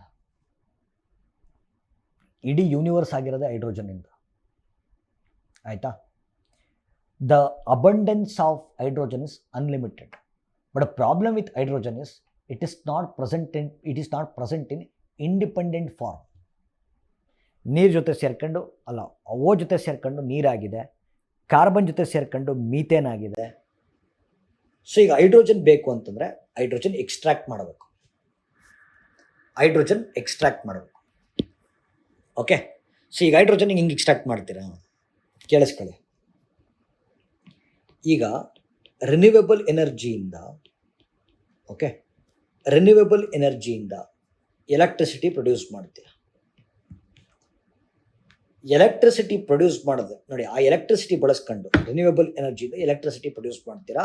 ಆ ಎಲೆಕ್ಟ್ರಿಸಿಟಿ ಬಳಸ್ಕೊಂಡು ಎಲೆಕ್ಟ್ರೋಲೈಸಿಸ್ ಅಂತ ಒಂದು ಪ್ರಕ್ರಿಯೆ ಇದೆ. ಎಲೆಕ್ಟ್ರೋಲೈಸಿಸ್ ಪ್ರಕ್ರಿಯೆ ಮೂಲಕ ವಾಟರ್ ಮಾಲಿಕ್ಯೂಲ್ನ ಬ್ರೇಕ್ ಮಾಡ್ತೀರಾ. ಆವಾಗ ಹೈಡ್ರೋಜನ್ ಸಪ್ರೇಟ್ ಆಗುತ್ತೆ, ಆಕ್ಸಿಜನ್ ಸಪ್ರೇಟ್ ಆಗುತ್ತೆ. ಈ separated hydrogen is called us green hydrogen. ನೋಡಿ, ಸಪ್ರೇಟ್ ಸಿಕ್ತು. ಇಲ್ಲಿ ನಾವೇನು ಮಾಡ್ತಿದ್ದೀವಿ, ಇಷ್ಟು ಪ್ರಾಸೆಸ್ಸಲ್ಲಿ ಏನು ಮಾಡ್ತಿದ್ದೀವಿ ಅಂತಂದರೆ, ಓಕೆ, ಹೈಡ್ರೋಜನ್ ಎಕ್ಸ್ಟ್ರಾಕ್ಷನ್ ಮಾಡ್ತಾ ಇದ್ದೀವಿ. ಬಿಕಾಸ್ ಹೈಡ್ರೋಜನ್ ಇಂಡಿಪೆಂಡೆಂಟ್ ಫಾರ್ಮಲ್ಲಿ ಇಲ್ಲ. ಓಕೆ, ಹೆಂಗೆ ಎಕ್ಸ್ಟ್ರಾಕ್ಟ್ ಮಾಡ್ತಿದ್ದೀವಿ ನೋಡಿ, ರಿನ್ಯೂವೇಬಲ್ ಎನರ್ಜಿ ಯೂಸ್ ಮಾಡ್ಕೊಂಡು ಎಲೆಕ್ಟ್ರಿಸಿಟಿ ಜನರೇಟ್ ಮಾಡೋದು. ಎಲೆಕ್ಟ್ರಿಸಿಟಿ ಯೂಸ್ ಮಾಡ್ಕೊಂಡು ಎಲೆಕ್ಟ್ರೋಲೈಸಿಸ್ ಪ್ರಕ್ರಿಯೆ ಮುಖಾಂತರ ಓಕೆ ವಾಟರ್ ಮಾಲಿಕ್ಯೂಲ್ನ ಬ್ರೇಕ್ ಮಾಡಿದ್ವಿ. ಆವಾಗ ಹೈಡ್ರೋಜನ್ ಸಪ್ರೇಟ್ ಆಯಿತು, ಆಕ್ಸಿಜನ್ ಸಪ್ರೇಟ್ ಆಯಿತು. This separated is called us green hydrogen.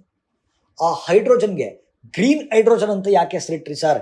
ಯಾಕೆ ಅಂತಂದರೆ ಇಲ್ಲೇನು ಎಲೆಕ್ಟ್ರಿಸಿಟಿ ಯೂಸ್ ಮಾಡಿದ್ದೀವಲ್ಲ, ಆ ಎಲೆಕ್ಟ್ರಿಸಿಟಿ ರಿನ್ಯೂವಬಲ್ ಎನರ್ಜಿಯಿಂದ ಬಂದಿದೆ.